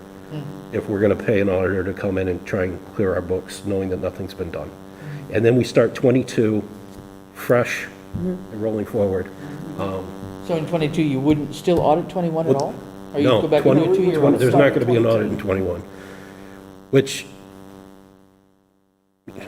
it's a discussion to have. I broached it last night with finance and gave them the same spiel. And that's where I think maybe the joint meeting will come in, Yeah. possibly to get feedback. But then I think it would have to go on the December special town meeting to get them to allow us to To allow a bypass waiver that of the- bylaw for 1 year. Allow a waiver of the audit? So you said the audit for FY '21, but not 2? Right. Well, 22, I would suggest we Right, go we'll back through the- yeah. to. All right, okay. Right. Set up a new contract with Melanson or somebody. And what was the name of that company that you also reached out to, Francine? It's Ken Scherf. Yeah, I gave Ed the Eric number and he Yeah. Ken talked Scherf. with them. Correct. And that's who I reached out to. Okay. So we're waiting to hear from them, yeah. And our audit runs, what, $25,000-$30,000 a year? Got 25 in the budget, I think, for the audit? I was thinking it was 21.5, but I Something like that. could be So wrong. around close to 20. Between 20 and 25 is the budget number I think we have, yeah. The only thing, that all sounds quite attractive in terms of the different reasons why not to do it. Yeah. The one thing that comes to my mind, Rini mentioned the ARPA, but it's actually, mine was more the CARES Act, because we might have to have an audit through the CARES Act, no? For federal funds, no? No, because we're not going to reach the 750. Oh, okay. That was the, Okay. that was the magic number. That's the magic number, If- even- If we had spent a total of 750 on all grants and whatever in any particular fiscal year, then the single audit provision kicks in, and that's about another $5,000 added to the regular audit. So it might be something to keep in mind when we think about how we're going to expend the ARPA funds, spreading those out possibly over Yeah, 3 good years, so not point. to cause those triggers. Right, Right. that's a good idea. You say there was support from the Finance Committee last night? No, I didn't ask for them to Okay. weigh one way or the other. I just threw it out there and gauged their eye movement since we were all wearing our masks. I think that interest rate is really attractive. Yeah. I think in looking at future borrowing, it may make things more possible for us as we, calculate the cost to taxpayers. It's going to come in, Yeah. I would think, much lower Right. than what we anticipated. So we may be able to get a few more things done. And we're not in the part of long this banknotes program right now, or we are? No, we currently do not do it, and Donna Whiteley's on the Finance Committee, and she never did it when she was treasurer. She always went through the program. Now, so devil's advocate, if I was the sitting treasurer out here, I don't know, I mean, for this reason, I probably would do it, but this puts all the work on the treasurer. Yeah. They hold the auction, they do all the bidding and that process, along with, the State House has a very fine-tuned I think it's Bill Galley? Bill something, you got to follow the whole process down to do it, but versus if you go through Moody's, you're hiring a financial advisor to go and do all the work, and then they charge a piece based on our value that gets added on. So I still think it's the right way to go. I just would want to recognize it is putting more work in an existing employee, Okay, so. Interesting. okay. So what are our next steps on this?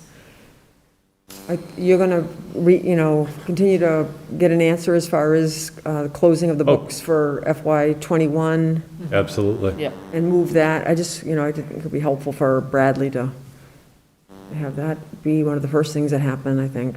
Yeah, like I say, then the accounting department, whether it's Bradley or Bradley and Ellen, Yeah. They're focused and just worried about what's in front of them rather than what's behind them. So Yeah, okay. I think that's a good move. Okay. So And then- perhaps the scope that we're going to, that might change some of the wording on the scope, what we're going to ask for. Right.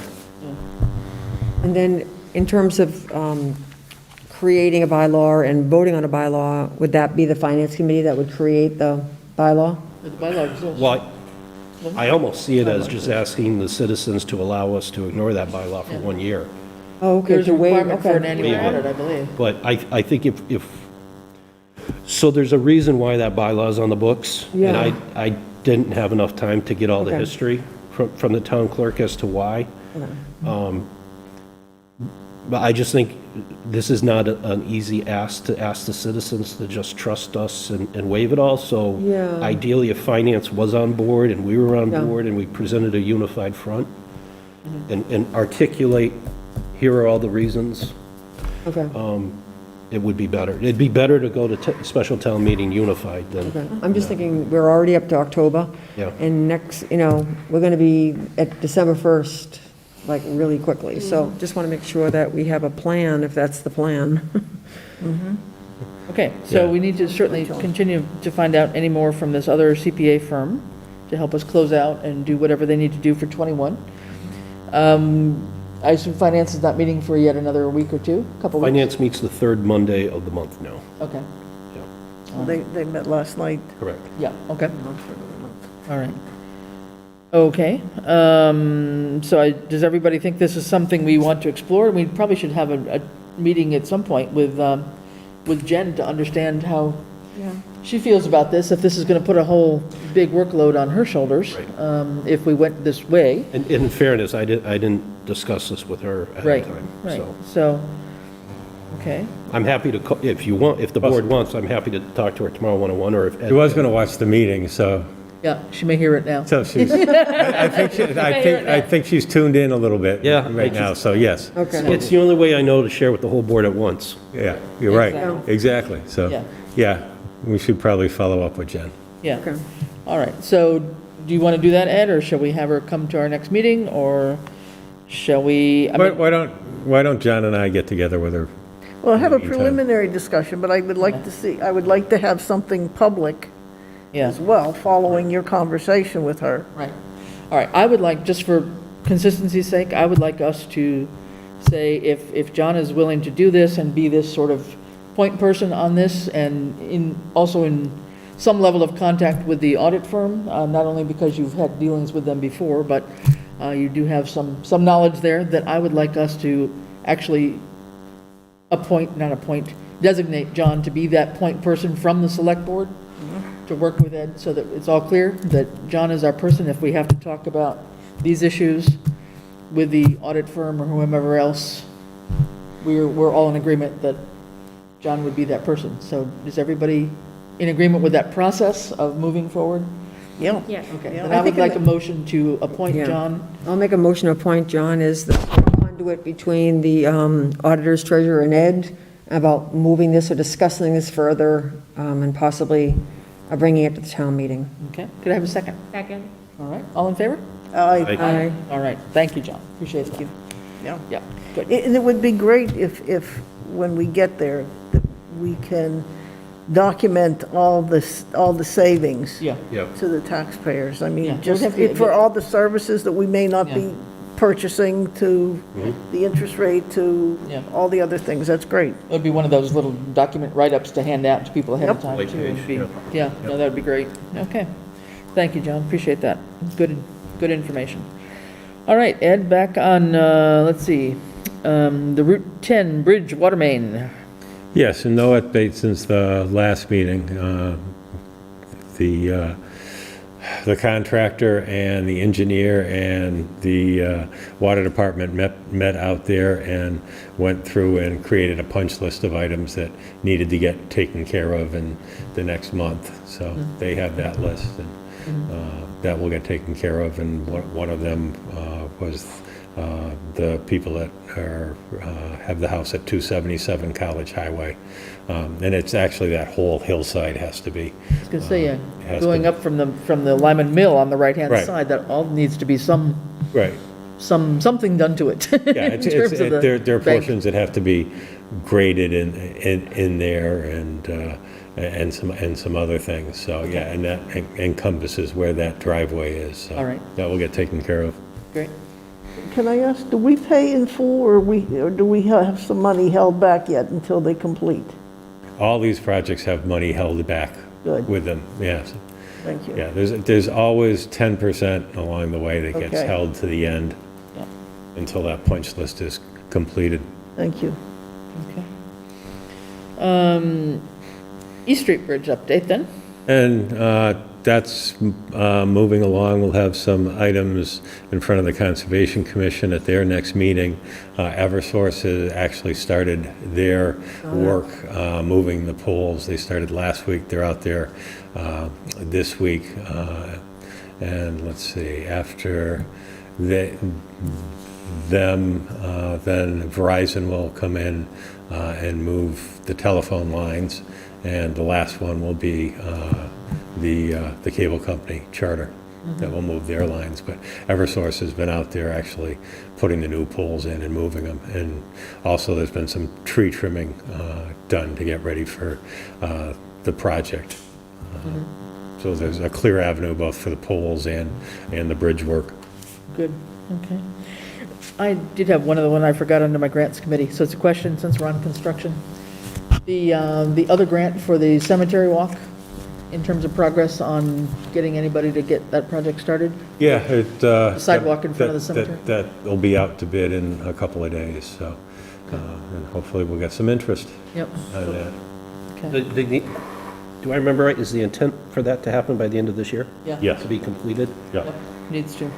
That was a condition of the grant. It's supposed to be an expedited process with DOT, so it doesn't go through all the levels of the usual DOT-type programs that require a 25% review, a 50% review, and all these fancy design plans. Yeah. I remember a side conversation that I may or may not had over a chicken barbecue over at Conan Park, that I think we should probably just, if they don't already know it, probably let the water department know about it, because I think they're replacing the water pipes along the cemetery at some point. Or, oh, all right, so it's gonna be 2 years out, but, yeah. But I mean, just, you know, they may wanna say, well, here's the water pipe, you may wanna build the sidewalk here Okay, versus over here, good point. to avoid it being torn up in Yeah. 2 years. Yeah, okay. I know when we were working on the grant, Randall was in on it, so, but he may not have all those details from the water folks. Yeah. So, okay, thanks, Ed, on that. Appreciate it. You're welcome. Hopefully, we can get that underway and done as quickly as the pickleball courts. Yeah, exactly. So, all right. Next, the Municipal IT Collaborative Membership. So, oh yeah, so this was the, what we had talked about with the PVPC, that I think was in your packet last time, and we talked about it a little bit earlier, about the request to join the PVPC IT Collaborative, with a request for, it's a $400 a year fee to do that. And having been part of the discussion when the consultants came out just to look around Town Hall and look at our IT system and our server and ask multiple questions of Ed, et cetera, on our system, I can say that the two guys that came out and the time they spent, we've already made $400 worth of their time, definitely. So we've got our money already without even being part of the collaborative as far as I'm concerned. But I think there's a lot more that we can benefit from that. So I know we had the comment about the MIA cyber liability coverage, and that is in the package, and we can get a copy of that off to the tech committee. I'll pass them my copy on that. But from what you know, Ed, there was no assessment to be done by that, through this policy anyway, in terms of a Correct. cybersecurity policy. Correct. Like I say, they do web-based trainings, but at this point in time, they do not have any on-site assessment. Okay. So at this point, I'd like to entertain a motion, if anybody's willing, for Southampton to join the Municipal IT Collaborative managed by PVPC. And that would be my motion, if I can, I'll second it and That out there? then discussion. Shirley, yes, go ahead. I just remind me the funding source. I know it's only Yeah. $400, but $400, we had found, I think, Ed, you had talked about it in one of the other IT accounts that we had. Yes, and this would be a membership, so it wouldn't be equipment, so I would say it would have to come out of the... Services, or? Yes, the IT services account. which can support it without it going over. What's that? It can support this without it going over budget. It could. Yeah. Could or it will. Well, Exactly. I always look at opportunity costs. So if you're going to spend $400 here on this, there's going to be $400 somewhere else that you might have done that you won't be able to spend on, so. Okay. Okay. I'm not hearing a ringing endorsement here. So is everybody in support of this? We just got to realize the savings from the phones for the last 6 months. Yeah, yeah. No, and, you know, can't I mean, bank on that forever, personally, I think people. it's a good value, and I would recommend spending the $400, but I have to be honest with you, too. very good. Okay, so we have a motion, we have a second. Could I have a vote, please? All in favor of joining the Municipal IT Collaborative? Aye. All right, thanks very much. Moving on, the next one we talked about briefly last meeting as well was about this community compact best practices and focusing more on the finance one to tie into our long-term overarching priority for the select board for the coming year. And that is, there's a page of it back in your package again, this time that had financial management best practices that we were going to maybe take a look at. And we can choose one or two. To my knowledge, it costs us nothing to be part of this community compact. We just simply have to engage and say that we are going to be following through and working on these best practices over the next couple of years, I believe it is. And the community compact people help from the state provide some level of technical assistance and support to help us do a variety of things. Now, one of the ones we had talked about at our last meeting, I think Ed had recommended possibly one that was the third one here, which was develop and utilize a long-range planning forecasting model that assesses both short-term and long-term financial implications of current and proposed policies, programs, and assumptions over a multi-year period. So my question to John, is that the same kind of thing that you guys were talking about with finance, or is that something different? I mean, it's again, it could be a, you know, it could just reinforce what the finance committee is also recommending for us to really, you know, get involved in this in a serious way. But I know you said you were already doing some work on that, so I don't know if that's the same thing, and if so, do we want to look at other possible best practices that we would rather engage in? I guess my thought was, somewhere in here, and I guess maybe it's just the way I was looking at it, was that as we did any kind of forecasting, we'd be looking at things like the fleet plans and when things are coming up and what might come up that we would have to borrow money for. And when we have a short-term debt exclusion or whatever is happening, how does that impact our budget? How does it impact our tax rate? That's the first question that people ask is, okay, we're going to borrow some more money.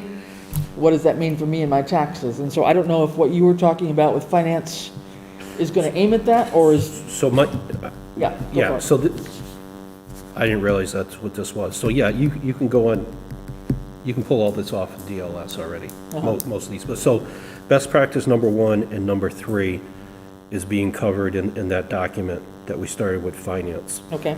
To your point on capital improvement, that'd be best practice number 4 there. And it's not starting from scratch. I mean, there's already a 58-page book on how to plan out 10 years. And I think it's important, while I understand and respect Margaret's position that, you know, well, we only had X amount of money last year, I think it's communication. It's, you know, here are all the requests. I know the highway department has a X year plan to redo every single road in town, but it never gets funded adequately. Right.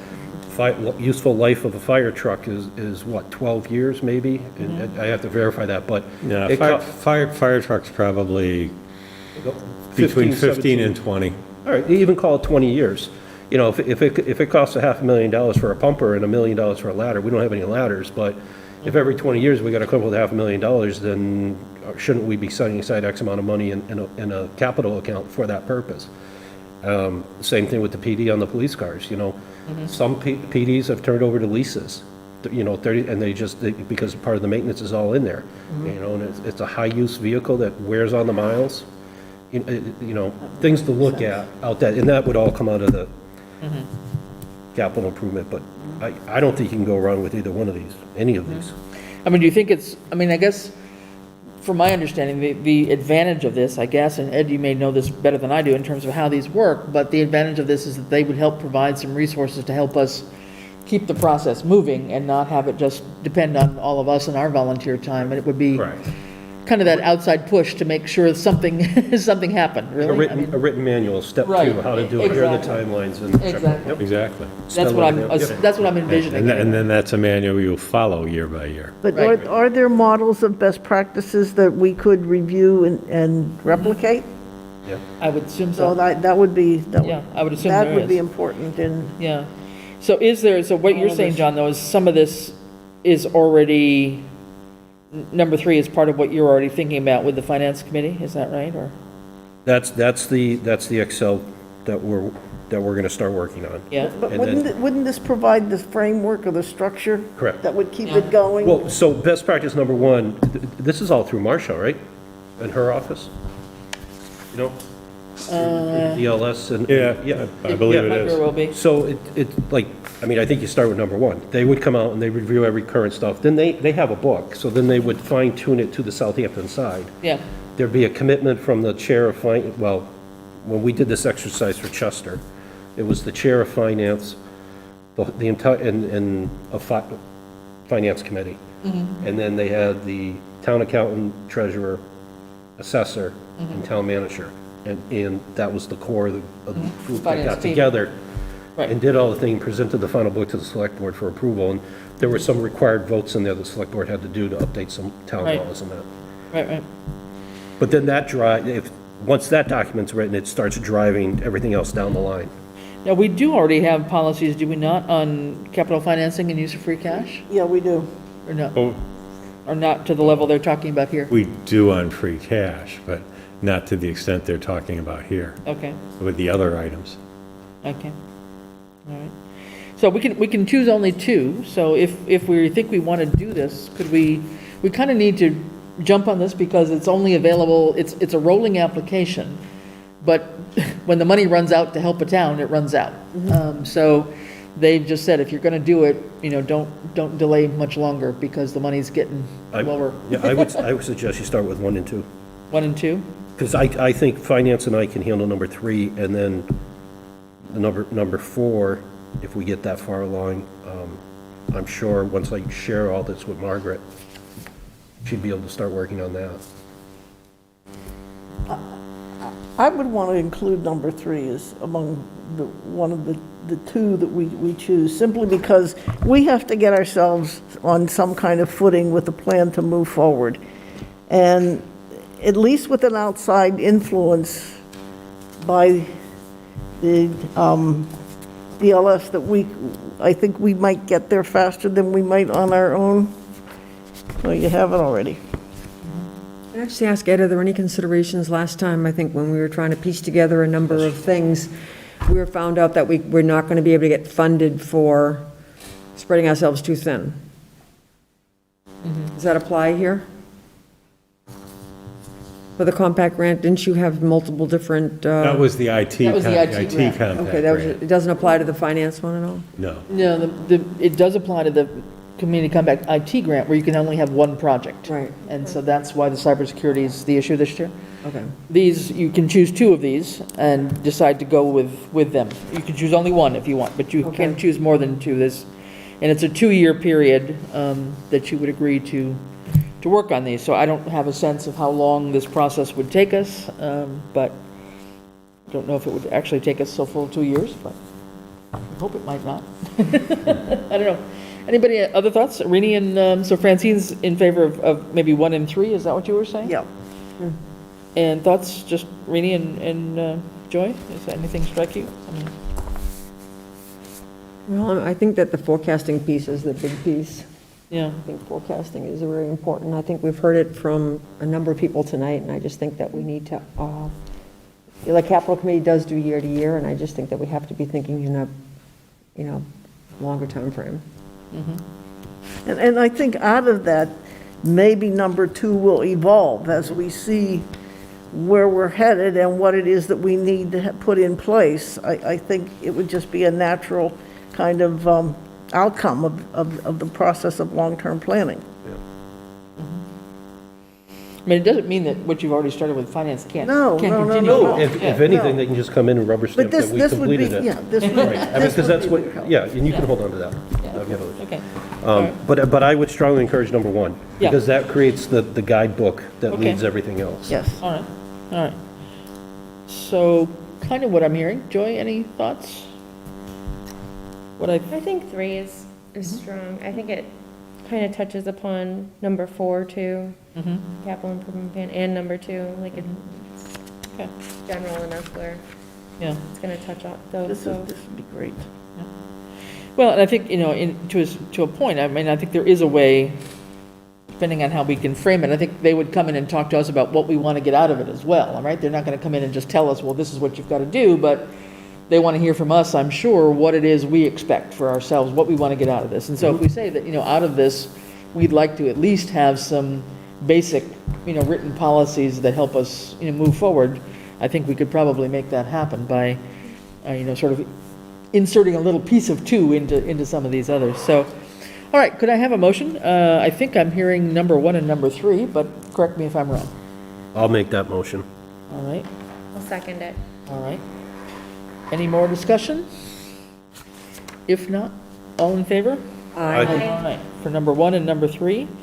And Ed, you apparently have the magic passcode from DLS to enter this, but we can work on that. I know I've got the one for the IT compact grant. I'll have to check about this Yeah, one. it would have come out probably sometime in August, I think they were sending them out if people wanted to use them, so, good. Thank you very much. All right, on to new business, COVID-19. Anything new and update on that information? Nothing really new. The numbers are still creeping up. Hospitalizations are still creeping up, so Yeah. there's, And we have the, our county is still in high risk. Right. There are 3 counties that have dropped into down a category in our lesser list, but they are basically either out on the islands or in basically, I would say, southeastern Massachusetts. So, it's still a good time to be cautious. I was looking at what Hampshire County's vaccination rate was, and it was actually less than I had thought it would probably be. So, we still have some concerns out there. and John mentioned the clinic that's happening at Hampshire Regional? Regional Yeah. vaccine. Right. And no new directives or discussions from the Board of Health that I'm aware of? From Not that I'm aware of either. Okay, all right. New mask mandate from the governor, though. Yep. Is there? I mean, immunization mandate. Oh. Immunization, right. Okay, then we'll move on to the CARES Act update. And I know you had put a little piece together as far as a report on the Yeah, that CARES Act Right. funding. It appears that we've still probably got about $100,000 to $120,000 that we could reprogram and reutilize before the program ends. right. In your package, you've got a spreadsheet that says condition of accounts. Just the first 3 pages of that, or Regina printed this out for me, but the first 3 pages relate to wages, and then page 4 through 10 are the various expenses from the various departments. So the way this at least comes out of the reporting that she was able to format and do, rather than some gigantic Excel sheet, which is a nightmare, this then gives you the vendor and the warrant number and the amount, but it doesn't tell you what department. So to the level that Ed and I then had said, okay, police, for example, here's your money for CARES, library, here's your money, COA, here's your money, the community cupboard money, et cetera. We had broken that down by department. And so what I've been doing, and I will have it for the next meeting, I have been doing a cross-referencing with this spreadsheet to to put all of these charges into the correct department boxes, okay? And we're almost there. I've cross-referenced wrongly, I think, some of the police and fire wages, just because sometimes we've had people, or police or fire and highway, because we've had a person who works in two departments, and I may have charged it to the wrong department, but I'm going through that just to double check it, and I will have something for you next time. But like Ed said, we have about 120-ish still to be able to be programmed, and it's going to depend, I guess, on what still fits in terms of the CARES rules and regulations going forward. So with that, we might just jump right into the next agenda item, which is the local school Can I ask a question about this Yes, first? I'm sorry, go ahead. Where do you get the 120,000? I mean, I don't see this as, is this like a running subtraction, and it doesn't? It is, the total so- amount, yeah. So you just deduced that from some other document? We have the total amount, and I wrote it down and I put it somewhere. 532,000 and some change. Okay, somewhere around 532,000 was the total amount that we got for the CARES Act in two Okay. tranches. So this does not have a starting, Okay. what do I want to say? A starting amount, it's subtracted because they're expenses, they're just showing up as negatives on the report. But Okay, yes, and are they up to 412. date? Yeah. Like, I know we have committed, I think CARES Act is still paying for case tracing, so do It we is. have commitments between now and the end of the year that will further reduce the 120 to some other amount? I would say it would probably reduce it down to about 100. So there'll be about $20,000? Okay. Income- That have yeah. already been committed? Yes. yeah. Yeah, the contract tracing is still going, I gather, until December is the last we can spend on it. So that's what it is, yep. And let me just double back. You asked about the Board of Health has not taken any action. They were meeting on further action since their last meeting when they did the mask requirement. Okay, But they are meeting on Monday. So we'll have something for you. okay, at for the next meeting, great, okay, good. So I will get this so that it's more clear, and we'll get it out to each of the department heads so that they know exactly, within about a 95% accuracy, I hope, of where they've spent their money. Basically, everybody has gotten the equipment and so forth that they've been hoping to get. I think we were still waiting on something for Randall to come in on the highway, but other than that, just about everybody else is good to go with all their special equipment requests, et cetera. He still has to have his generator hooked up and the propane tank installed. Right, yeah. And is there any commitment to each department head that they, like if something wasn't able to be funded or something ended up being paid for at a higher amount, like we know about the FEMA money, is there any kind of expectation by department heads that therefore they get to take that percentage and reallocate it? Or is this now general fund or general, we can reallocate it wherever the need is?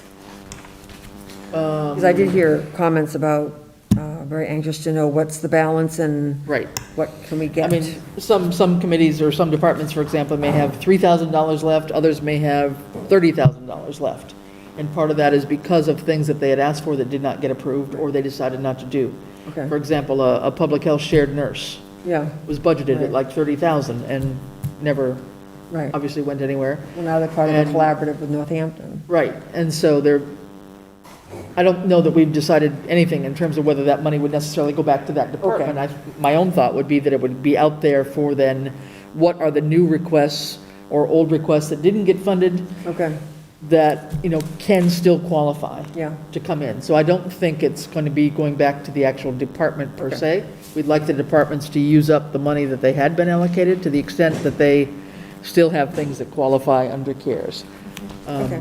But that's my thinking on that. At this point in time, some departments have spent basically everything, school being one. Yeah, They but- have done their Right, so- full amount, yeah. We're still under the December 31st deadline, correct? Yes, we are. That hasn't been extended. So I mean, I don't disagree with anything that's been said, but I think the first step is to finalize these numbers, then share them with the individual department heads, because, one of my questions would be, I can't believe the Board of Health didn't spend the $48,000, that there's a balance there. But based on the explanation just given, I understand that. Yep. So it's, you know, that's 30,000, that leaves 18,000 there, could be contact tracing by the end of the year, the encumbrance money, that all makes sense to me, but I guess give that number back and say, okay, here are the 1 to 78 items that were approved that made up your number. Yeah. We've seen this, this, and this, and maybe you thought this was gonna be 10, but you only spent 8, so there's 2,000 back. Sure. What are you gonna get? And then it comes back, because then it can't go to the general fund, it still has to be spent on CARES approved items, right? Items, right, Yeah. exactly. Yeah, it's all going to be Which, COVID and, related. and those categories have gotten They've shrunk. smaller. Yeah. Because FEMA said, okay, we're gonna reimburse 100%, so. Yeah. Yeah. So some of that is no longer, some of these, for example, there was, in the first tranche of money, when the first CARES money came out in the spring, Yep. before I even got involved with it with Ed, there was, we had to put out a request for money, and I think it was like 300-some thousand for the first tranche. And a lot of that was just really not knowing what COVID was going to do for us. This was like in March of 2020, right? And so there was like, $20,000 for PPE, and it's Yeah. like another $10,000 over here for PPE and sanitizer, and it's like, a lot of that got spent, but we also got a lot of freebies, and partly also it was very hard to find some of that stuff early on, so we didn't spend as much on some of those things. So some of it is related Oh, no, to those yeah. things, yeah. No, I'm with you on all that, I'm just thinking timing, by the end of this week, we'll be in October, Yeah, right? So, Yep. I mean, obviously, not obviously, the next thing on the agenda is a request from the Yes. schools that I authored, but I would think that all department heads should be asked to do the same thing. Yep. But Well, I think they've, have it in by November 1st, Yeah. and so that we have November and December to prioritize, and I know we've heard from a couple departments that they have something else that they would like to have considered, and we have to just figure out whether it's still going to Whether it's qualify. still- Yeah, Yeah, it's still so- eligible or not. So we have heard from some. I mean, it's been mentioned at your department head meetings, I believe, Yes. in the past, so.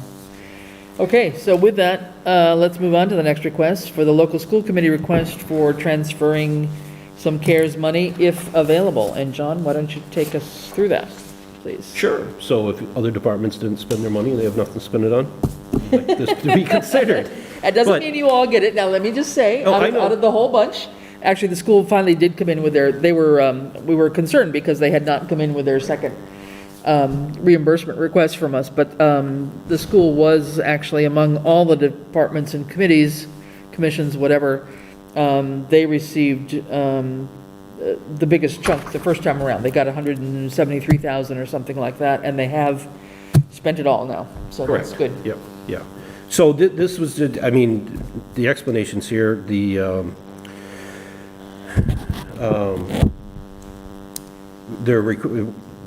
and this was by vote of the school committee, I just authored it as the chair. But if there are any funds that could be repurposed, I'd like to understand if there are any of the amounts awarded to Norris are still in play. That's been clarified. 2 requests for additional funds. We have 2 requests for additional funds, repurposed funds, that is. Both requests, we believe, were 100% related to our response to COVID. With the full-time teachers to 100% remote students, assigning 3 full-time teachers, having to backfill those positions with what turns out to be a permanent sub, which is paid differently than a sub. That account went over budget by $14,000. I gave supporting documents that showed that position we paid $43,000, so $39,000 of it we were able to absorb through our substitute line items. But that's the overage in that account. And the second one is to put the eye waves in the entire school. In addition to the MERV 13 filters, that was a cost of $41,000, and that line went over by $41,413 from the start of the year, and the supporting invoices there. At the end of the year, when we closed our books on the school side, Mrs. Jones shared with us her final year-end transfers, and as a result, the Norris budget is short $12,501. As you know, or I believe you all know, that schools cannot go back to the communities and ask for additional tax money. We get what we get, which is why we hold on to the school choice money, $5,000 per student. That account had to be utilized to make up that $12,501 shortfall. But we wanted to just point out that because of the reduced amount of busing, that the town was going to realize a savings of $48,000, which will end up in your free cash, or our free cash on this side of the table, because of the schools being shut down for a period of time and the reduction in buses and the cost savings that Mrs. Jones was able to negotiate. If possible, if we could get the full $56,000, that would just be ecstatic, but understanding realistically, if we could just make the school choice account whole by $12,501, we would greatly appreciate that. And as I said, the supporting documents are there, so when it comes time to see if there's any money left, we just would like consideration. Very good. And the way I read it, I believe that FEMA is now picking up 100% of wages, so that shortfall due to salaries or wages, I don't believe is still eligible under CARES. I believe the I-waves and adjustments to HVAC system still is, but let me look into that for you. So can I ask a question about the 12,501? Yep. What was that shortfall related to? It says that there was a... I don't have that sheet with me, but at the end of the year, we do the transfers just like on the town side. Right. Rob from this count, pay that count that Yeah. had zero impact. Well, at the end of the year, we spent 12,501 more than we had. So was it a variety of line items, you think? Yeah, I mean, you could say, Any one thing? I can tell you the $41,000 for the I-waves was not budgeted at all. We didn't know that when we set that, and we just made a decision to. When we took that vote, we knew that we were potentially going to dip into the school choice funds. But honestly, the school choice funds are there. The current school committee uses those to augment the pre-K and the school lunches. I just don't know, without knowing exactly what the funds were for, with the 12,501, that, I just, Well, for example, we chose not to fill the music teacher yeah. last year. So we shifted that savings to cover shortfalls, which covered a portion of the substitutes. Yeah. It's just all the budget saving measures that we did. We needed another I know, but I think that $12,501. to request it from CARES, we don't have enough definition of the funds to say that it was, they'd qualify. I can see the HVAC, absolutely. Yeah, Like, so that makes total sense. Right. And the school, and the substitute teacher, it identifies the substitute teacher in particular out of 3 of them as the special ed teacher. Is there a reason why? Because of the number of children who opted to be 100% remote required a special ed teacher to be assigned remote. Okay. So we had to backfill the special ed teacher within the school Right. with a licensed long-term sub. I'm just wondering, just in terms of justifying the funds from CARES, if there are 3 teachers, is the amount of money for the regular education teachers the same as the special education teacher for subs? Special education teachers are paid a higher rate. Yeah, so so that's the only consideration I have.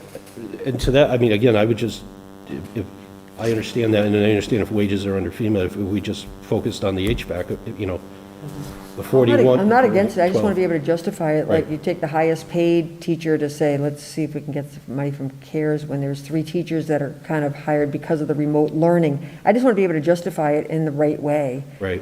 that's all. And the same for the 12.5, that's like a variety of things that I can't, we don't even know if Well, the those- 12.5 could just be 25% of the HVAC. And then we would have to find, which we did, Yeah. we'd have to find the other 75% within our budget, which in essence was our not providing any music Right. for a full year. You know, the Hampshire Regional just had a major upgrade of the HVAC, I think in the previous year under capital, I think. They did. What's the scoop on Norris? Like, how long ago has that whole system been, I mean, given the pandemic, I mean, other than just the filters, what else? The HVAC system needs to be updated. The master control boards are gone. Yeah.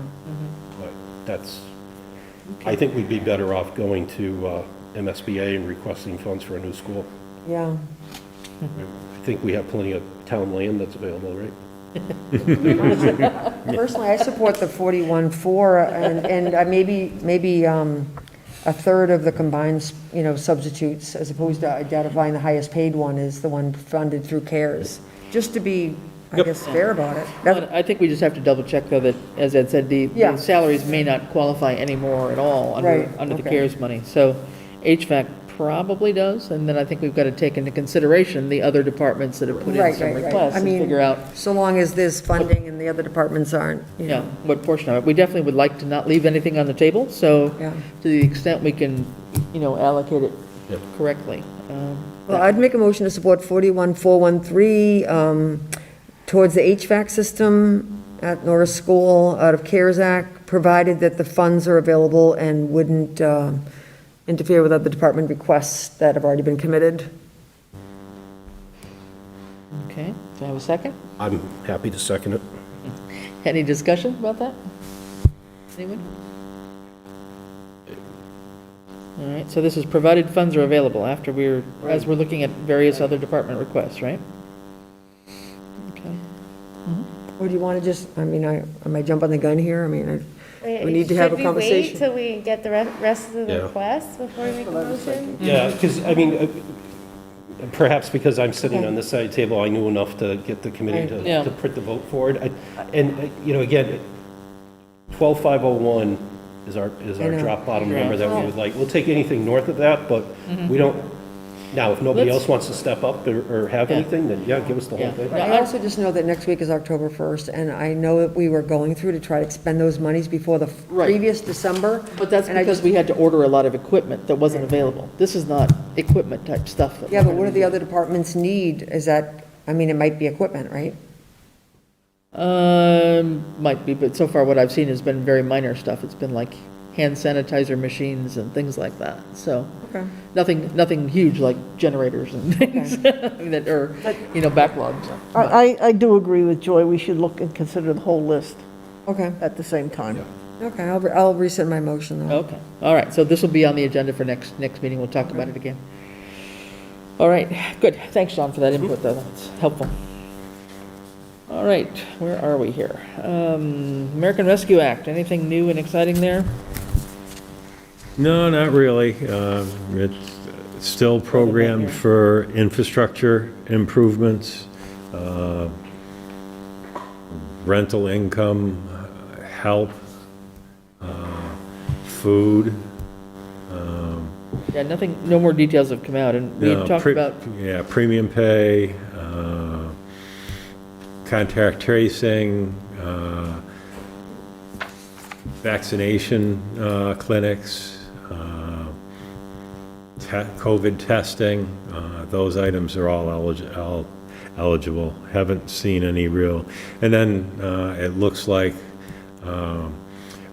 probably doing something with the website would be eligible for ARPA funds. Still trying to figure out if it may be eligible to do a financial software upgrade with the ARPA funds. That would be I great. think, It's a little vague Yeah. on that, but. I think on that, Ed, the key would be is if it enhances user interaction. So Right. when you're thinking software and the payroll, is the employee able to access their information online and submit updates and forms, like through a portal?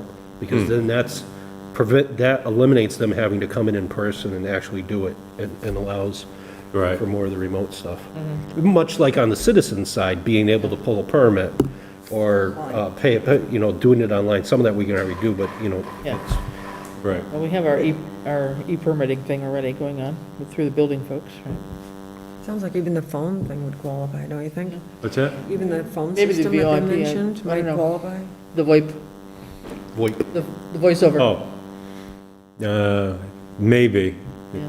So we need to be able to reach out to whoever our contact is Yeah, and and get some find out. clarity. I mean, we've been waiting on information, and then just, it's not coming out, or if other towns are getting it, we're not on the list or something, but Yeah. if we have a real person we can talk to in Boston or somewhere and Yeah, get we do. information so that we know this, so we need to be able to move ahead, because here we are again, and I don't want to, Been behind. it's been 6 months since theoretically it's been awarded. right? Noted, So exactly. We're behind the 8 ball, so let's make that a priority to get some further information. We had talked about maybe having a meeting with the water folks, just to understand their their planning of what they have on their agenda that might qualify for something like this. And we're still waiting on the charter people to give us our broadband information. Yeah, we're waiting for the map. I don't know why certain things can't be a little bit quicker in terms of their response to us. All right, well, let's keep hunching that, though. That's, with a couple of these other big items maybe out of the way now, maybe we can focus on that a little bit better for the coming couple weeks. All right. Next, revenue and expenditure, 21 update. And there wasn't any update for 21, just for 22. 21 was going to be related to what we kind of already talked about, right? Reaching out to Yeah, we've seen the last expense report for 21, except for doing the transfers, departmental transfers at the end of the year on it. And then we're just waiting for confirmation of that last packet in the revenues, so that can be posted. So, given the givens, even though we may not have a CPA firm in to look at it yet, can we expect the best and final revenue and expenditure report for 21 at our next meeting? I know you can expect the final revenue report. I'll have to actually take a deep dive into what Regina drafted out for the departmental transfers and see if that's all intact and correct, or if there's still other items that are going to have to be added to it. Okay. But in terms of revenue. But revenue, we should be able to we know, should be- right? Yeah. Yes. Okay. Because I think that's been the question, not only from ZBA, but from Concom and various other CPC. Just want to be clear of where their accounts are. Right. Yeah, okay. All right. All right, Green Community Grant update. Anything there? I know we had asked about any Yes, updates. and we're in a period where we can ask for specific grant funding, which we actually do have a couple of proposals that I'll bring back to the Select Board if they want to move forward with. The other item is Green Communities has recommended, since we have such a complicated report process in front of us due to the use of WEX cards and also the fact that the adjustments have to be made on the electrical usage side because of our net metering and our cow power credits, as they have suggested that we utilize the services of PVPC to do this report for us, which is also eligible to be used from our DOER grant funding. So I would like to recommend to the Select Board that we do pursue the avenue of having PVPC do our annual report for us this year. And when is that report due? I haven't received it as of yet. My memory is that it's usually due in November.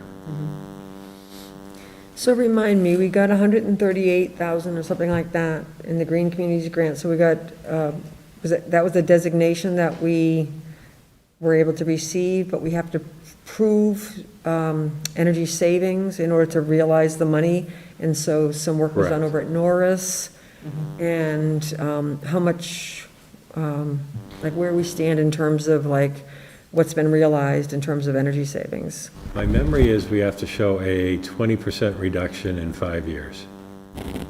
And Norris was definitely a great starting point, because Norris School and then the water department well, which we probably aren't able to do much with, are our two largest users. So those were good starting points. And then the two proposals that the energy company has looked at is Town Hall and the library. Okay. We're And talking ta- about like and Town Hall- insulation. and Town Hall is, I believe, our number 3 energy user. Okay. So then we have to submit a report and show savings, and when do we get the money, I guess is the big question. Basically, we can get the money at any time. We just need projects that we, To document the savings. with documented savings that we want to move forward on, which I think Okay. that the two that this energy company has for us are Okay. two that we'd like to move forward with. Okay, So I'll get that specific information and Okay. get it back to the committee for the next meeting. okay, that'd be great if we can keep All it right. right on the Yeah, radar, because we that's kind of good. took it off the pending items, and I just want to make sure that we Right. don't leave any money on the table. Right. And does the, by having PVPC help us out or do the report for us, does that cost us something, or? Yes, but we are eligible to use some of our. Part of the grant money for Part of the it. grant money to Right, actually for pay that. for that, Good. so. That's good. I think that's a great idea. That's good. Yep. Yes, John? Ed, so when we replace the lights at Norris, that specific project has to show for the next 5 years that there was a 20% savings? Or just on paper? Just on paper. And I know you may not show it this particular year because you kept. Because we ran the HVAC around the clock. Yeah. Yeah, okay, all right. Yeah. But on Maybe not for the the next flip side, 5 years. so is that an equal trade to all the light savings that were put in or not? I'm not exactly sure, but somewhere in that 5-year Right. window, hopefully we're not going to have to run the HVAC all the time to circulate the air. Okay. So do you want that as a motion to, I'll make a motion to allow PVPC to do the report, provided that the funds are chargeable back to the green communities. I'll second it. Good. All right. Any further discussion? If not, could I have a vote, please? All in favor? Aye. All right. Unanimous. Thank you. Thank you. All right, next up, just a reminder on the Cost Efficiencies Alternative Committee. The committee write-up in terms of what this is all about and who's going to be part of that has been written up and is on our town website under the volunteer section. So folks that are interested, we are looking for 3 town residents with experience in financial management, human resources, and/or operations that would help us out on this committee as we look at a variety of services that the town provides, to look at how we might do things differently, how we could achieve some cost savings, how we could improve our delivery service and make things more accessible to the public, and certainly whatever the ideas we promote are feasible to implement, obviously. And so the committees, we were hoping to have a committee meeting maybe toward the end of October. So to that extent, we'd like to just ask that the town employee groups, perhaps Ed, when you have your next department head meeting, we've got the 3 town employee groups, that they get themselves together and designate their representative that would be part of the committee. And again, the idea would be that whoever that representative is, they would be responsible for contacting the other members of their subgroup and bring forth the ideas and suggestions and having those little mini meetings themselves to be a functioning committee here, hopefully. We would need to also, if we haven't already, just send out this notice to an email or some sort of letter to finance and the local school committee and planning board. I don't know if that happened already. If not, can you work on that, Ed, to get that out to them? Sure. And then we said that we wanted 2 members of select board to provide committee leadership. Are we ready to think about who wants to be involved in this amongst the select board? We could at least have 1 step forward on the committee.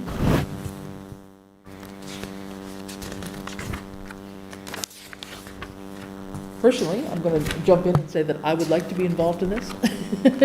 I think this is something that we need to really focus on as a select board, and I think, getting a group together, I feel very comfortable trying to facilitate some meetings and get this rolling. So I would throw my name in the hat on this one, and if anybody else would like to join me. Silence. Jumping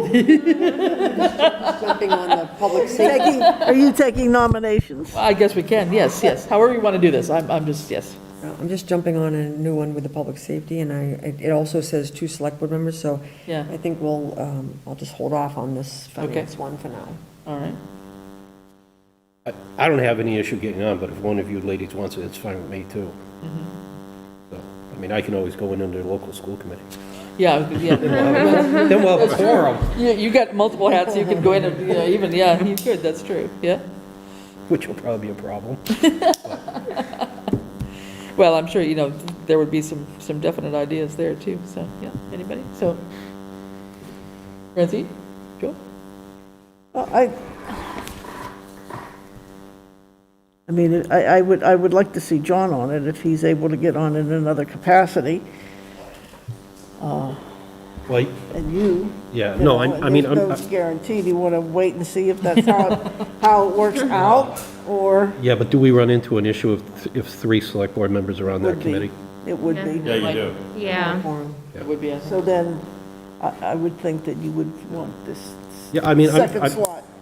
if neither one of you is jumping up for joy and Yeah. demanding to have the seat, I can play second fiddle to Chris. All right. All right, so could we have a motion to that effect? I have a motion to appoint Chris Fowles and John Lumber to this new committee, which is called Cost efficiency. Cost Efficiency, hang on. Ad hoc. Ad hoc committee. Alternative Committee Discussion. I'll second that. Alternative research, yes. I'll All right. second it. Thanks. And I would like to know if I could be sent a final draft in a Word document only, not as part of a packet, so that I could share that document Sure. with others Yep. who might be interested. Yeah. Does anybody have the final version of that in a solo Word document? Francine, you've got it, don't you? Yeah, I do. I'll send it to you. Yep. Yeah, because we definitely want to get the word out Yeah. to Okay.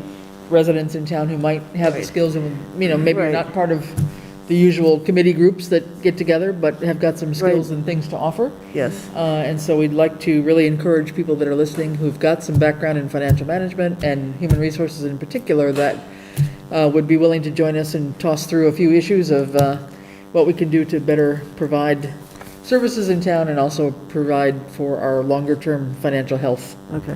as a town. All right, I'll send this to each of you in Word, And so we you can all can, you kinda can, get it out, yes, yeah. get it out however you want. That'd be good.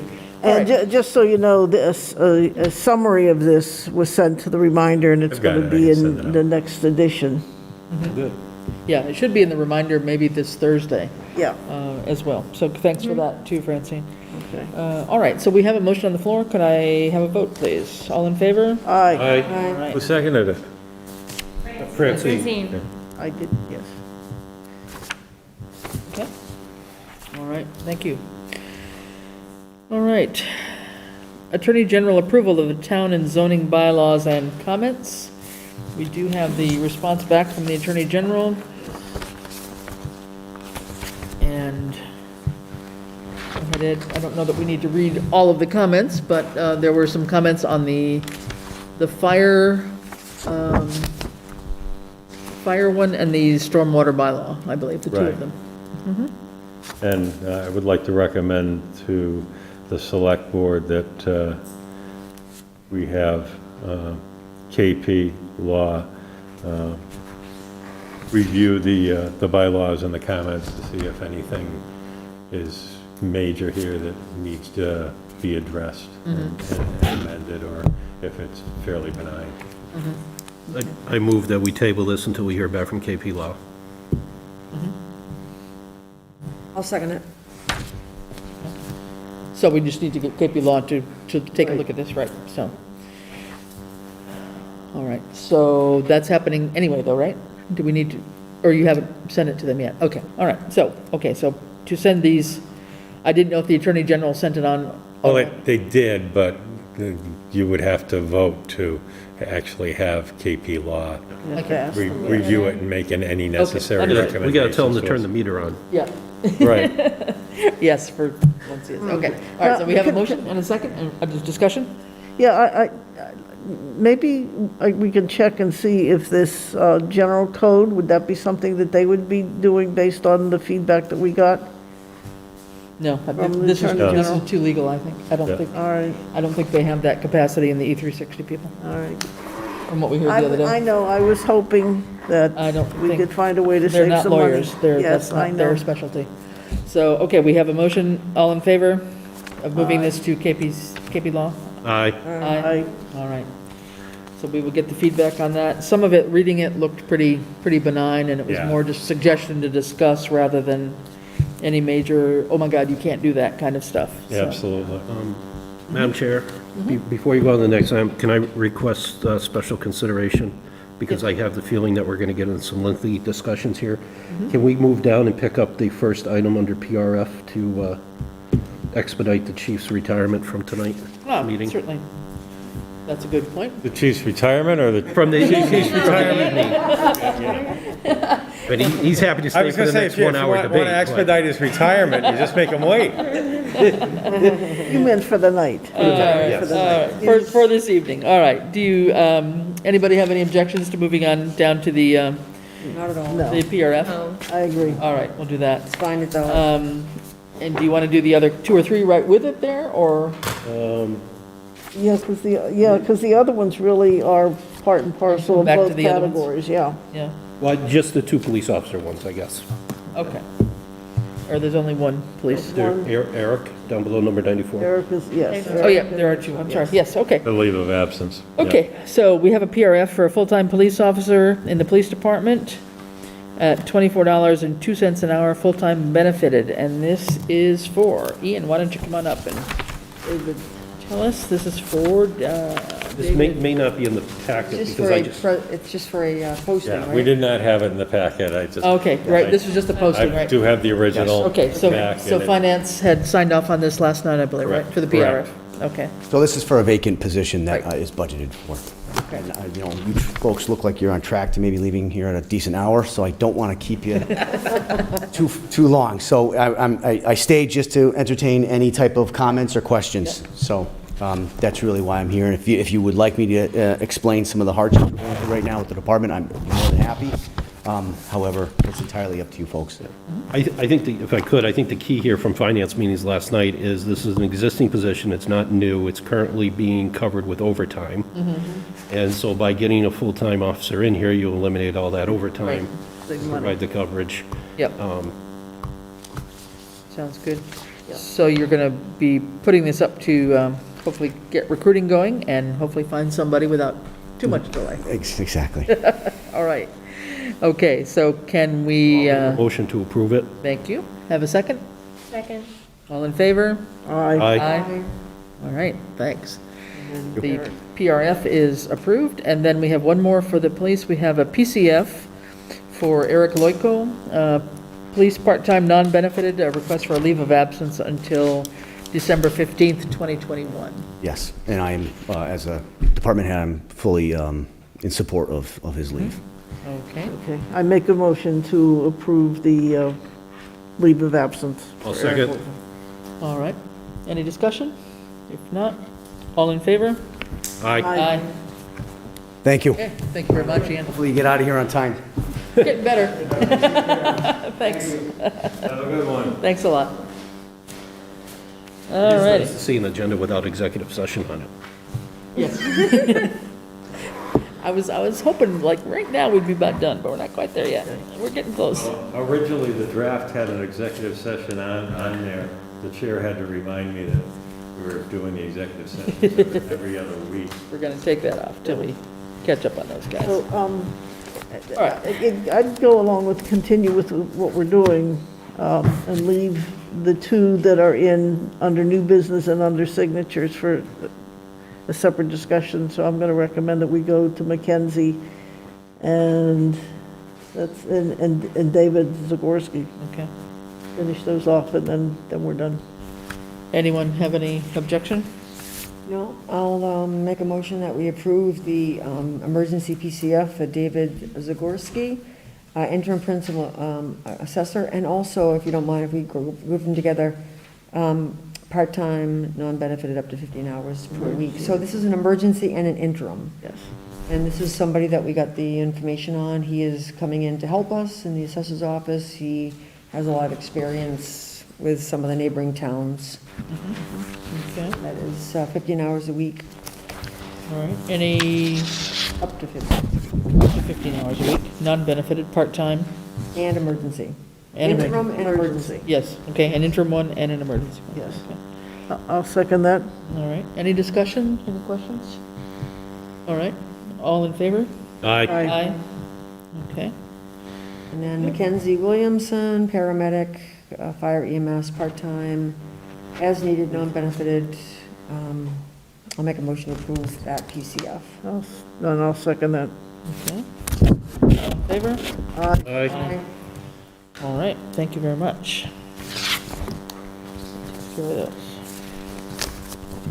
Okay, all right, so let us go back to PCF of the water technician. Is that what you'd like to start with? Sorry. Yeah. where am I signing? Did I sign that? That's one I signed. Okay, I don't want to mix them up with my papers. Okay, I'm just keeping them separate for right now.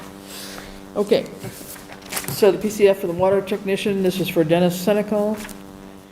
So we had approved it last time pending approval by PQB, and they voted to not address it, correct? Correct, they sent it back to us, and Ed, do you want to kind of go through that, or John, you were there, whoever? And John was there. I'm a little confused on it, and okay, I think. I can get the part where they want it identified that it's a 2% COLA and a 2% merit increase, so the select board should vote for that. The portion about where they're referring to it is, they've understood it was to also be a reclassification or a rescoring.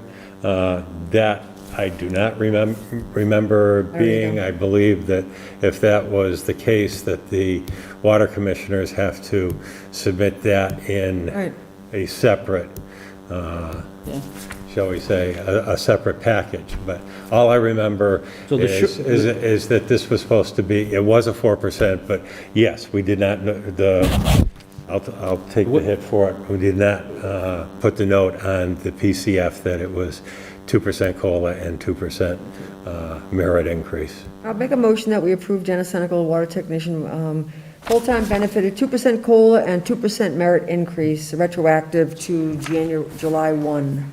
I believe we already took that vote. I think we did too. We did take that vote. But it was pending approval by PQB. Now I'm basically making a motion to move it forward with this, with the 2 and 2, retroactive to July 1. Clarifying. I'll second. I will be, Any discussion, John? discussion, I will vote against that. Sorry? I'm going to vote against that. Why? Because this is, the PPPB board originally approved a 6%, and this committee slapped their hands and sent it back saying you can't do that. And then we had the executive session here with the Water Commission, and those minutes aren't public, so I won't go into all the details there. But then we did take the vote in public session to do the 2-2 pending PPP, and then we sent it up there, and PPB said that because they didn't, ideally, they didn't like the way the communication came in, they were just going to let it sit there and send it back here for this board to do. So we can take the 2 and 2, and we can approve it, and we can try and send it back up there, but it's not going to go anywhere. And then, you know. And it was my understanding, though, that select board has the ultimate decision-making power. That Correct. They So are the advisory. I would support just giving this poor employee who's been bouncing around the 6% that the committee agreed to, provided that we just sent it up to PPB, or the intent was, so I, you know, the 2 and 4, 4 and 2, whatever it needs to be, the 6, and get this, you know, off the table and move on with the other bigger issues in PPP. That's what I'm actually doing. I'm Oh, basically I thought saying. you said 2 and 2. It is 2 I said and 2 2. and 2. It's against the personnel policies of the town to give more than a 4%. And so we had basically agreed to a 2% COLA and a 2% merit, and everybody seems to be in agreement with that. We never talked about rescoring the position. It was totally not part of what we talked about. I think their objection is that it wasn't spelled out on the PCF. Yeah, That it PCF. said It's 2 2% and 2. COLA, 2% merit. So I'm going to ask that the PCF be spelled out, that it says 2% COLA, 2%, and that we approve the retroactive to July 1 and be done with it. We heard from KP that we have the authority to go ahead and approve this and move it on, and I'm making a motion that we do that because it's almost October. Yeah, and I understood the issue to be that we did not specify 2 as a COLA and 2% as a merit on the PCF. That's how I interpret the letter that we got. So my motion is basically to approve the 2 and the 2 like we did last time. Last time we said pending PQB approval. They decided not to do anything with it. They questioned about whether or not it had to do with if there was any rescoring. I'm saying there's no rescoring, there's no 6%. There's, according to the personnel policies, a 2% COLA and 2% merit, if we can put that on the PCF. And if, and I'd like to make a motion that we approve it as is and move it forward to, so this person can get paid back to our July 1. And I already seconded it, Is so. that clear, John? Is that, Oh, it's clear, I'm still voting no, but it's clear. all right. Are we ready to move it forward then? Any further discussion? We're ready to vote on it. All right, so we have a vote. All in favor? Aye. All opposed? No. Any abstain? Joy, were you an aye? I didn't hear you. Can you, I'm sorry, Jen, can you explain again why you're voting no? Like, I understand PPP didn't approve it, I but believe that the board that oversees the water commission, or the water department employees, put through an evaluation that did call for a 6% increase. And yes, the PPPB manual says it's 2 and 2, but it says it's a guideline, it's not etched in stone. Oh, that's not what it says. Oh, I'll have my laptop.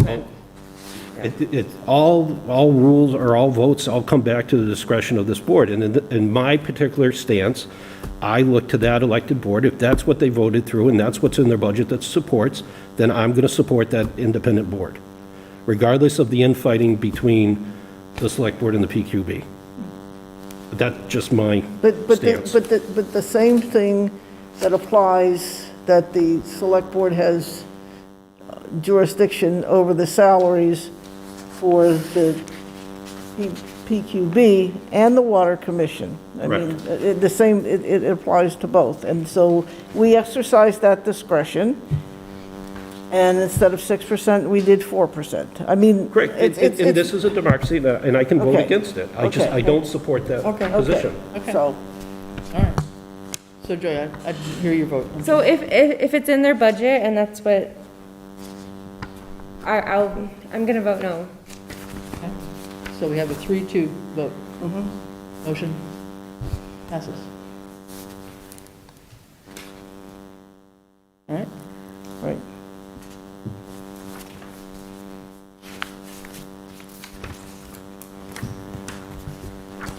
So can we just, well, actually, never mind, I withdraw. All right. And the next one then.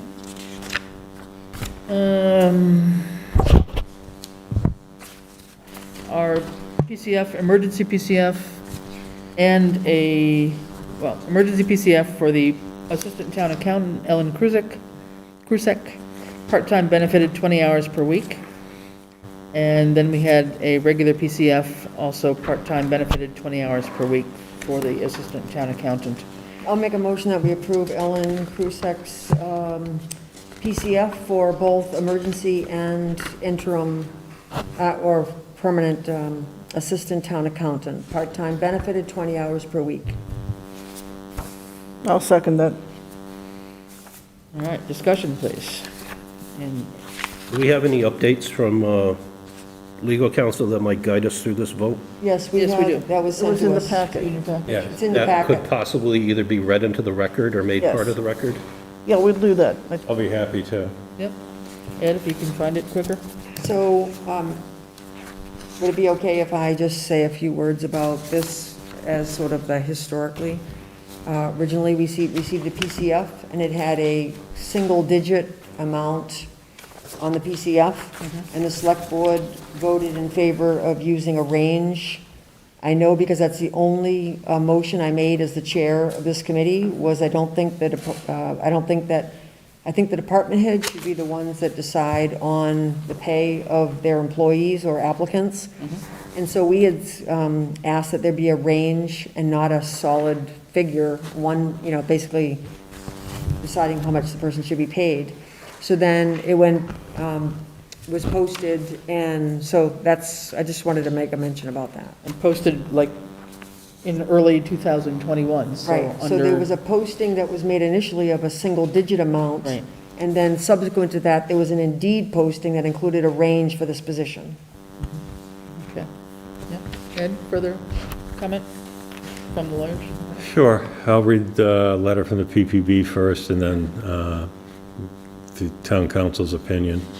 Dear Ed, on September 16, 2021, the PPB voted to send back the PCF for Ellen Kruzak, Assistant Accountant for Wage Classification, to Ed Gibson, Interim Accountant, and to the Chair of the Select Board, Christine Foles. The PPB respectfully requests that we be given an explanation of how the $19.66 pay rate was determined. Although funds approved at the annual town meeting would have allowed for a rate up to $19.66, the PRF was approved and posted at a rate of $17.54, not arranged. The PPB has no record of a change in pay. It is our concern that if the position was posted at a range of up to $19.66, you may have attracted additional qualified candidates. Town Council's opinion. Hi Ed, I'm following up on the attached request for information from the PPB. As I understand the facts, while the job posting on the town's website included only one pay rate, $17.54, the job posting on Indeed included a pay range that was higher than $17.54 per hour. Thus, with this additional advertisement on Indeed, it appears that the concern the PPB noted, re attracting a broader pool of qualified candidates, was satisfied. Given that the attached correspondence also questions how the $19.66 an hour rate was determined, I note that the personnel rules contemplate that a PRF shall contain a pay scale for job vacancies, see section 4-3A2, and that new hires can be paid a higher rate than the minimum rate within the approved wage range, with the ultimate approval of the Select Board, Section 8-3. Moreover, the Select Board has ultimate authority to approve, amend, or disapprove, with or without modifications, a PRF, Section 4-3A6A, as well as PCF, Section 4-4. I read these provisions together as indicating that there needs to be a wage range for a position and not simply a single hourly rate considered by the PPPB, and that while new hires generally are expected to start at the bottom of the pay range, the Select Board may ultimately approve a higher rate within the approved pay range for the position and subject to sufficiency of appropriation. And then I'll just remind the Select Board that for the purposes of the fiscal year 22 budget, this was one of the positions that the Select Board identified as being low in comparison, and did vote to do what I believe was a 2% COLA and then a 2% on top of that, which brought it to the $19.66, which I also would recommend that we write to the PPPB, because that was their Right, that was their request, and tell them how the Right. Select Board arrived at the $19.66. Right, that was the request in their letter, and the explanation of how the 1966 was determined. Okay, so with that explanation and with the information from legal counsel, does anybody have any further thoughts or questions? Yes, John? Well, I just kind of want to reiterate one point that's in here, Ed. The posting on Indeed indicated that there was a range, correct? As said in the first paragraph? Correct. It was actually a range between $17 and $20 per hour. Okay. So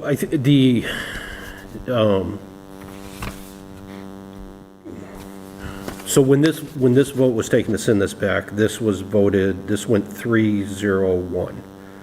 3 in favor to send it back for clarification, nobody against, and 1 individual abstaining from the vote. And just speaking for myself as why I supported it is to come back for clarification, is because there is a section in the PBBB manual that says that the posting has to come before the group and be approved. And based on that and what was in the file up there, it only showing the 1754. So knowing that and being able to go, and at that night I didn't go on Indeed to find the posting to say, oh, well, here's the clarification. But had we been able to pull that up, I'm pretty confident that that would have swayed my vote and probably another individual on that board. So that being said, I make a motion that we approve this at the 1966. I think I already made a motion. Oh, did you? Yes. Well, Chris then I- seconded. And it was seconded. Then I abstain. Okay.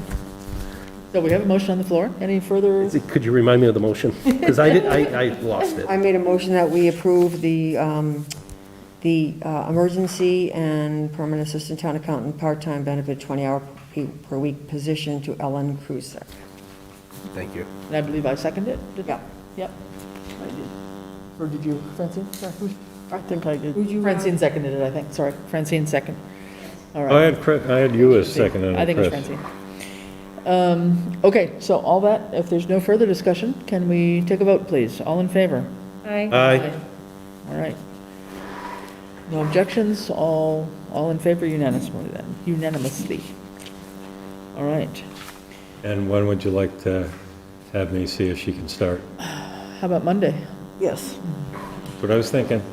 Okay. All right. That would be great if she's still interested and available. I mean, we cannot Yeah. afford to have this position vacant, so if there's any reason for an emergency, this is it. We need the assistant accountant. Okay? All right. Very good. Thank you. Okay, thanks very much.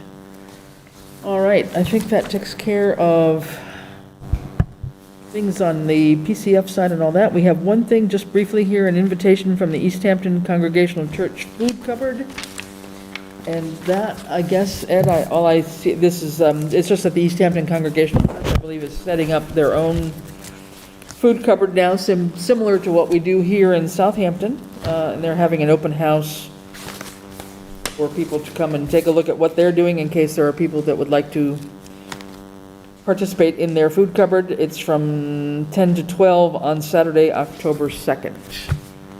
So that's sort of similar to what we do here in Southampton. I have no idea how extensive it is. I think they had one some months ago or maybe a year or so ago, but if I recall, it wasn't overly accessible. The way their church is laid out, it's a very different setup to be able to access the food cupboard. So anyway, that was just a letter addressed to the select board for that purpose. So with that, we are done with new business and signatures. Do we have any other business that can't wait until the next regular October 12th? Yes. Yes, John. Just because the discussion was held in another committee in a public setting that triggered 2 additional legal opinions, I don't know that they need to be read into the record, but, one of them called into question and potentially implicated this board in an illegal act, which the legal opinion is against, that we were within our authority to appoint the town administrator as the acting town accountant. As well as and I should have mentioned this before when the PPB comments came up, that, they were waiting for the legal opinion to move forward. That has come out as well. I don't know that they both need to be read in, but I think they should be accepted formally as part of our package so they become public documents. And then I know that the one that they're waiting on has already been shared with the PPB board, but, it's as an elected official in town, it's very difficult to go to another committee meeting and be told that accused of acting illegally in a meeting. So I'm grateful that the law department believes that we acted fully within our rights. I just don't want that message not to get out there to the public, and they only hear one side. And I agree with you, and I think we should read that. I know it takes time, but I also think that we have to be cautious because it's attorney-client privilege, and I think we have to each time decide whether or not it's a public document for sharing, because there are times when I don't want to set a precedence that Right. every time we get an opinion, Yeah, that we that we have read to it, actually because read it. it may not be appropriate to do that. I think these are very appropriate, although they're lengthy, because she quotes Mass General laws and so forth. Well, I agree with you. You're right, and I'm more concerned about the one that says that we could not appoint the Right, town administrator. right, So, I right. mean, that one's a shorter statement, Yeah. but Yep, I agree with you. it's already out there as part of some public record that we acted illegally, I think, or potentially. Right. It was a very contentious meeting. Can you put your hands on it if you would like to go through and actually just read that in? We may as well. You have it handy? It's got mixed in my package here. Sorry. I don't think that one's in your package. No? That we got online, I thought. Was that just on an email? If you want me to, I can go get it and I'll read it into the record. I Oh, we've got it on email here? know I think I printed a have an copy. email. I can find it, hold on. Yeah, I have it here. I have it. Go. So the author of this is Michelle Rendazzo. Randazzo, dated February 17th at 5, this says 5:33 PM, but I February believe 17th? Friday, September 17th. Okay, thank you. Add, I'm mindful of the statute below, but in my opinion, the statute references to 3 years or 5-year term of office is meant to apply to a permanent accountant and not a temporary or acting accountant who is only holding the position while the search for a qualified permanent accountant is conducted.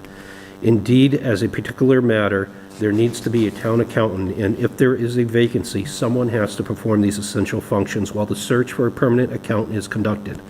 It is not a reasonable read of the statute, in my opinion, to state that the Select Board has no authority to appoint a temporary or interim accountant in that situation. In fact, the personnel rules clearly contemplate this, where they define an interim/acting employee under Section 1-4 as, to parenthesize, an existing employee who temporarily performs additional functions in another position that is temporarily vacated.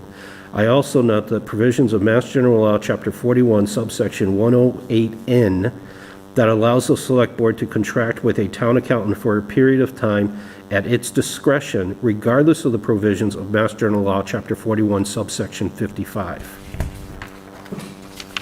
Okay. Thank you. I think that's pretty clear, so in the record, so I think we are correct in what we have done, and that should put that to rest for any time in the future.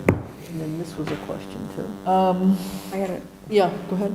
I just had another question Yes, about, we have a document that it looks like it's balances and revolving accounts. Is that, No, that was What part is of the CARES stuff, sorry. that's all part of the CARES stuff? That was too? part of the CARES stuff that I'm Oh, still okay. working on, so that was just showing you, there's some things that have to be rectified in there. Oh, okay. So that, All right, yeah. right, you're fine. Sorry, I didn't label the Yep, top okay. thing. Yep. There is another document that talked about The Jacob study? the Jacob study. How do we want to handle that one? It's a lengthy one to read. Do we really want to read this into the record, or Well, I just think- summarize it, or what would you like to I do? think summarizing would be good. I'd rather read it. I'll read it into the Yeah? record. Okay. Okay, it's lengthy. Go for it. Hi, Ed. I have been asked to opine on a vote taken by the Select Board at its May 12, 2021 meeting to use a previous classification and compensation study for purposes of setting the fiscal year '22 budget, in particular for calculating COLAs for town employees. The question has been raised as to whether it was within the Select Board's authority to do so, where it is asserted that the PPPB did not hold a public hearing on said study or make a recommendation to adopt same to the Select Board. In my opinion, the Select Board was within its authority to do so. I have reviewed by the meeting minutes and meeting video of the Select Board's May 12, 2021 meeting. It is clear that the Select Board did not vote to adopt the so-called Jacob study or the February 2020 document apparently authored by Art Lawrence as the town's classification and compensation plans. Instead, as indicated at the May 12, 2021 meeting, the motion was merely to use the study as a reference for preparing the fiscal year '22 budget.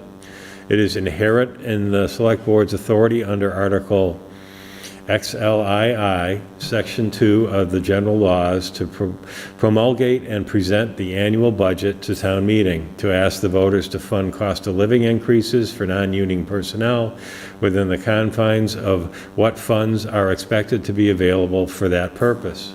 There is nothing in the personnel bylaw or personnel rules and regulations to the contrary, in my opinion. Stated another way, neither the personnel bylaw nor the personnel rules and regulations foreclose Select Board action in establishing the budget, including COLAs, in the absence of a recommendation by the PPPB. Practically speaking, this has to be the result. Otherwise, a defunct or non-functioning PPPB could effectively hijack the budget-setting process, at least with respect to personnel wages. General Laws, Chapter 41, Section 108A, which provides for the establishment of classification and compensation plans, does not contain any process for how a classification and compensation plan is created prior to submission to town meeting. Indeed, how this is achieved varies by community. For instance, some towns annually present the full classification and compensation plan to the annual town meeting, adjusting the pay band for each position to include the COLAs for the upcoming fiscal year, as well as to incorporate any reclassified positions if necessary. Other towns simply include in the annual budget any wage adjustments such as COLAs. Those towns may or may not periodically update the overall classification compensation plan through a formal process as necessary. Notably, technical compliance with General Laws, Chapter 41, Section 108A requires that the town adopt a bylaw in order to establish or amend a classification plan. Establishment and amendment of a compensation plan requires only a town meeting vote. Just as General Law, Chapter 41, Section 108A distinguishes between classification and compensation plans, so too do the personnel rules and regulations. The PPPB is only charged with the responsibility for conducting periodic studies of the classification plan, Personnel Rules, Section 7-3. There is no similar charge with respect to compensation plans. See Personnel Rules, Chapter 8.0, or even a formal requirement that periodic compensation studies be performed. This distinction is reflective of the reality that changes in overall classification of positions occur much less frequently than changes in compensation for positions, and in fact can be accomplished in the manner done here, namely inclusion of COLAs in the annual operation budget approved at town meeting. With all of that said, it does appear as if there is some confusion, however, over whether the February 2020 document referenced above, ostensibly from the PPPB, was in fact ever voted on by the PPPB itself. That is a separate question. It would certainly make sense for the Select Board and PPPB to have additional discussions on this topic, as was suggested at the Select Board's May 12, 2021 meeting, would occur in the future, particularly where there is a desire to formally amend the classification and/or compensation plans. Please do not hesitate to contact me with any further questions. Okay. Thanks. And that was an email, again, from Michelle Randazzo of KP Law. All right. Can I ask a question? And I don't know, John, if you know this or whether you can ask at the next PPPB meeting. Back when this was all being done and we were using we voted to use it as a guide, like she said, there was some question about what the PQB had done or not with the existing chart that they were using. I thought that they added 2% a year, and in fact, there were 2 years that no raises had been given to town employees. So is the current chart that they're using reflective of when COLAs were given? Because it was an outdated chart. And then my understanding is they added 2%, but they added it to years when there wasn't even a COLA. There were 2 out of 3 years when there were no town raises. So I don't know if you can just check that. I'm just curious to know if that's what they're using, does it accurately reflect what was done? Yeah, I'll find out. Okay. Yep. Okay, all right. Any further discussion on that? I think this is all good food for thought for not only discussions at PQB, but also certainly with the meetings you're having tomorrow with the PVPC folks on the whole HR situation that I'm sure is not just Southampton based, but various other towns are in similar situations of needing to have some further clarity and consistency within their own personnel rules and regulations. So. And I would remind the board that the last, what I'll call bullet point on the written PPPB report for tonight is that they also recommend that the town look to hire at least a part-time HR professional, and that's one of the things that DLTA grant is looking for on a regional basis. Right. So, good. Okay. All right. Any further items that can't wait until our next meeting? And just a reminder, do we have Are we going to be doing a meeting on next week, executive session? Will Yeah. you have executive session things ready for next week? Yes. or- Okay. What time will that meeting be? We were talking the 5th, was it? Next October Tuesday? 5th, yes. So is that at the usual time, 6, or some other different What time? are we, what's the agenda for the meeting? It would just be executive on Yeah. dispatch and highway and, Is it all the contracts or just a couple of them? Just be highway and dispatch. so the 5th, What, we had said we might meet at 5 o'clock if that was good for everybody, but what, could, Select Member Piper, what time does your soccer practice get done? It gets done at 6:30. Mine too. at 6:30? Is it possible to do like 6:45? Yeah, we can do that. I'm flexible. I I'm don't fine know with about you that. guys. Yeah. I'll bring in my cot. Well, just so we can attend one soccer practice. Soccer practice would be nice. October 5th, which is next Tuesday, So 6:45? at 6:45? Sorry, Ed. That's okay. That's fair, that's fair. Is that an issue for Ian or Randall, do you think? It'll have to not be. Okay. I don't think they have soccer. No. No, okay. Okay, all right, so let's, You know, I'll be out of town for the following week, the 12th. I Okay. won't be able to come. all right. Okay, well, we'll get you for this one anyway. Yep. Good, all right, thanks for that. All right, moving on, could we have the warrants, Francine? Sure. PD 22-8C for $3,184.14, and PD 22-HV for a negative $3,184.14. The total amount was the same. The difference in the two is that the allocation for benefit coverage changed. It was categorized wrong on the one warrant and corrected on the other, but it did not increase the cost at all. Then finally, the next one is W22-11. ENC stands for encumbrances of $10,352.50 for the vendor account payable. W22-11, another vendor account payable for $249,871.26. P22-12 is a payroll warrant for $282,550.13. And warrant W22-13, another vendor account payable warrant for $147,215.65. Okay, good. Anyone have any questions? All right, if not, we don't have anything else to sign tonight. How about minutes to approve? We have August 10th, 2021, and August 24th, 2021. Motion to approve August 10th. I'll second it. All right. Any discussion? If not, all in favor? Or do any have any notes or any errors anybody found? No? No, I just want to draw Finding the everybody's edits. attention to the legal opinion in the August 10th on page 3. We just went over it. I just want to see that it's reiterated in the minutes. In page 3? Page 3 of the August 10th, under Town Council legal opinion. In midway Oh, down the right. page. Right.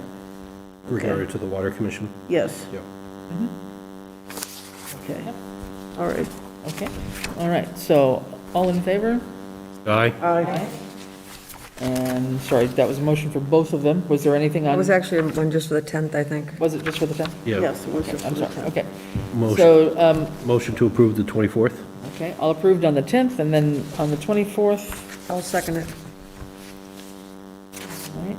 I just had a question, on page 3, there's a select board to designate chair of the Board of Water Commissioners, and it looks like it's kind of crossed out. Yeah. And I think that what that was, if I remember now, I know I at least had confusion when they were talking about that night at the meeting, but I had forgotten that that was part of what had been put forth as part of an article at town meeting, was this asset management planning study. And so we were just asked to approve that retroactively. And I think that's what it was, but this looks like it's been crossed Yeah. out, and I don't know why that was. I think it's just a typo. Yeah. Just where it says Chair of the Board of Water Commissioners, so I think So if we it shouldn't can. be crossed out. Yeah, it should not be crossed out. Right.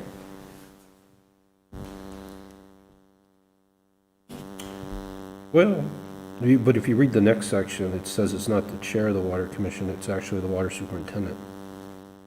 That's beside it. Yeah, okay, true. So, okay, so maybe that would be. I remember the conversation, I don't remember Yeah. the specifics. Well, it could still be there, but does it need to be crossed out? Because then Yeah, that right. second paragraph does say that it's recommended to authorize Tom Gahn, Water Superintendent, to be the signatory. Right, And that was what was approved yes. and voted on to be signed retroactively for the DEP Asset Management Planning Study. So I don't know that the, Should we just say select board to designate Tom Gahn, water superintendent? As the As the authorized authorized representative? I think that cleans Well- it up, If you follow what you said. the template is, that without the cross-out was the agenda item. I think what she's trying to call attention to here is We the scratched fact that that when we switched it it. was the wrong title, because that was originally what was in that. Oh, I see. In that document, Right. until I checked with KP Law, and they said. okay. Oh, I Yeah. get it now. And he's not the chair of the Yeah. board, Yeah, that makes he's the sense. water superintendent. Yeah, it had to be the Okay. select board Right. doing the Okay. designation, and they didn't want the water commissioner. They wanted the water commissioner, not the chair, to be the designee. The water superintendent. Okay. Yeah, All right. right. So does it stay that way? I would say To it show the should- correction? I would say that it should stay that way, would be my Okay. opinion.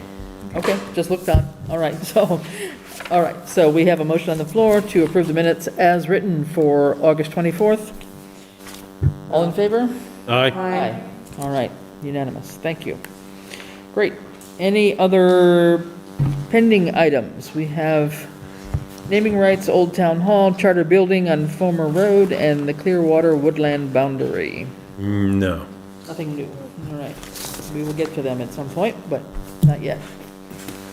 All right, with that in mind, I don't know that we have anything else on our agenda. Could I have a motion to end our meeting tonight? So move. Second? All in favor? Aye. Aye. All right, 9:16. we are done at 9:16. It helps not having executive session. So That was a we good leave decision. them to turn it off? Yeah, I think they hopefully will turn us off. Thank you. And I've got, this one is a corrected copy, so don't fill in the date, because I'm going to have to go back Go and back and, look and see okay, the actual meeting date. okay. Okay. All right, so Thank you. have that. That would be good. You're Thank you very much.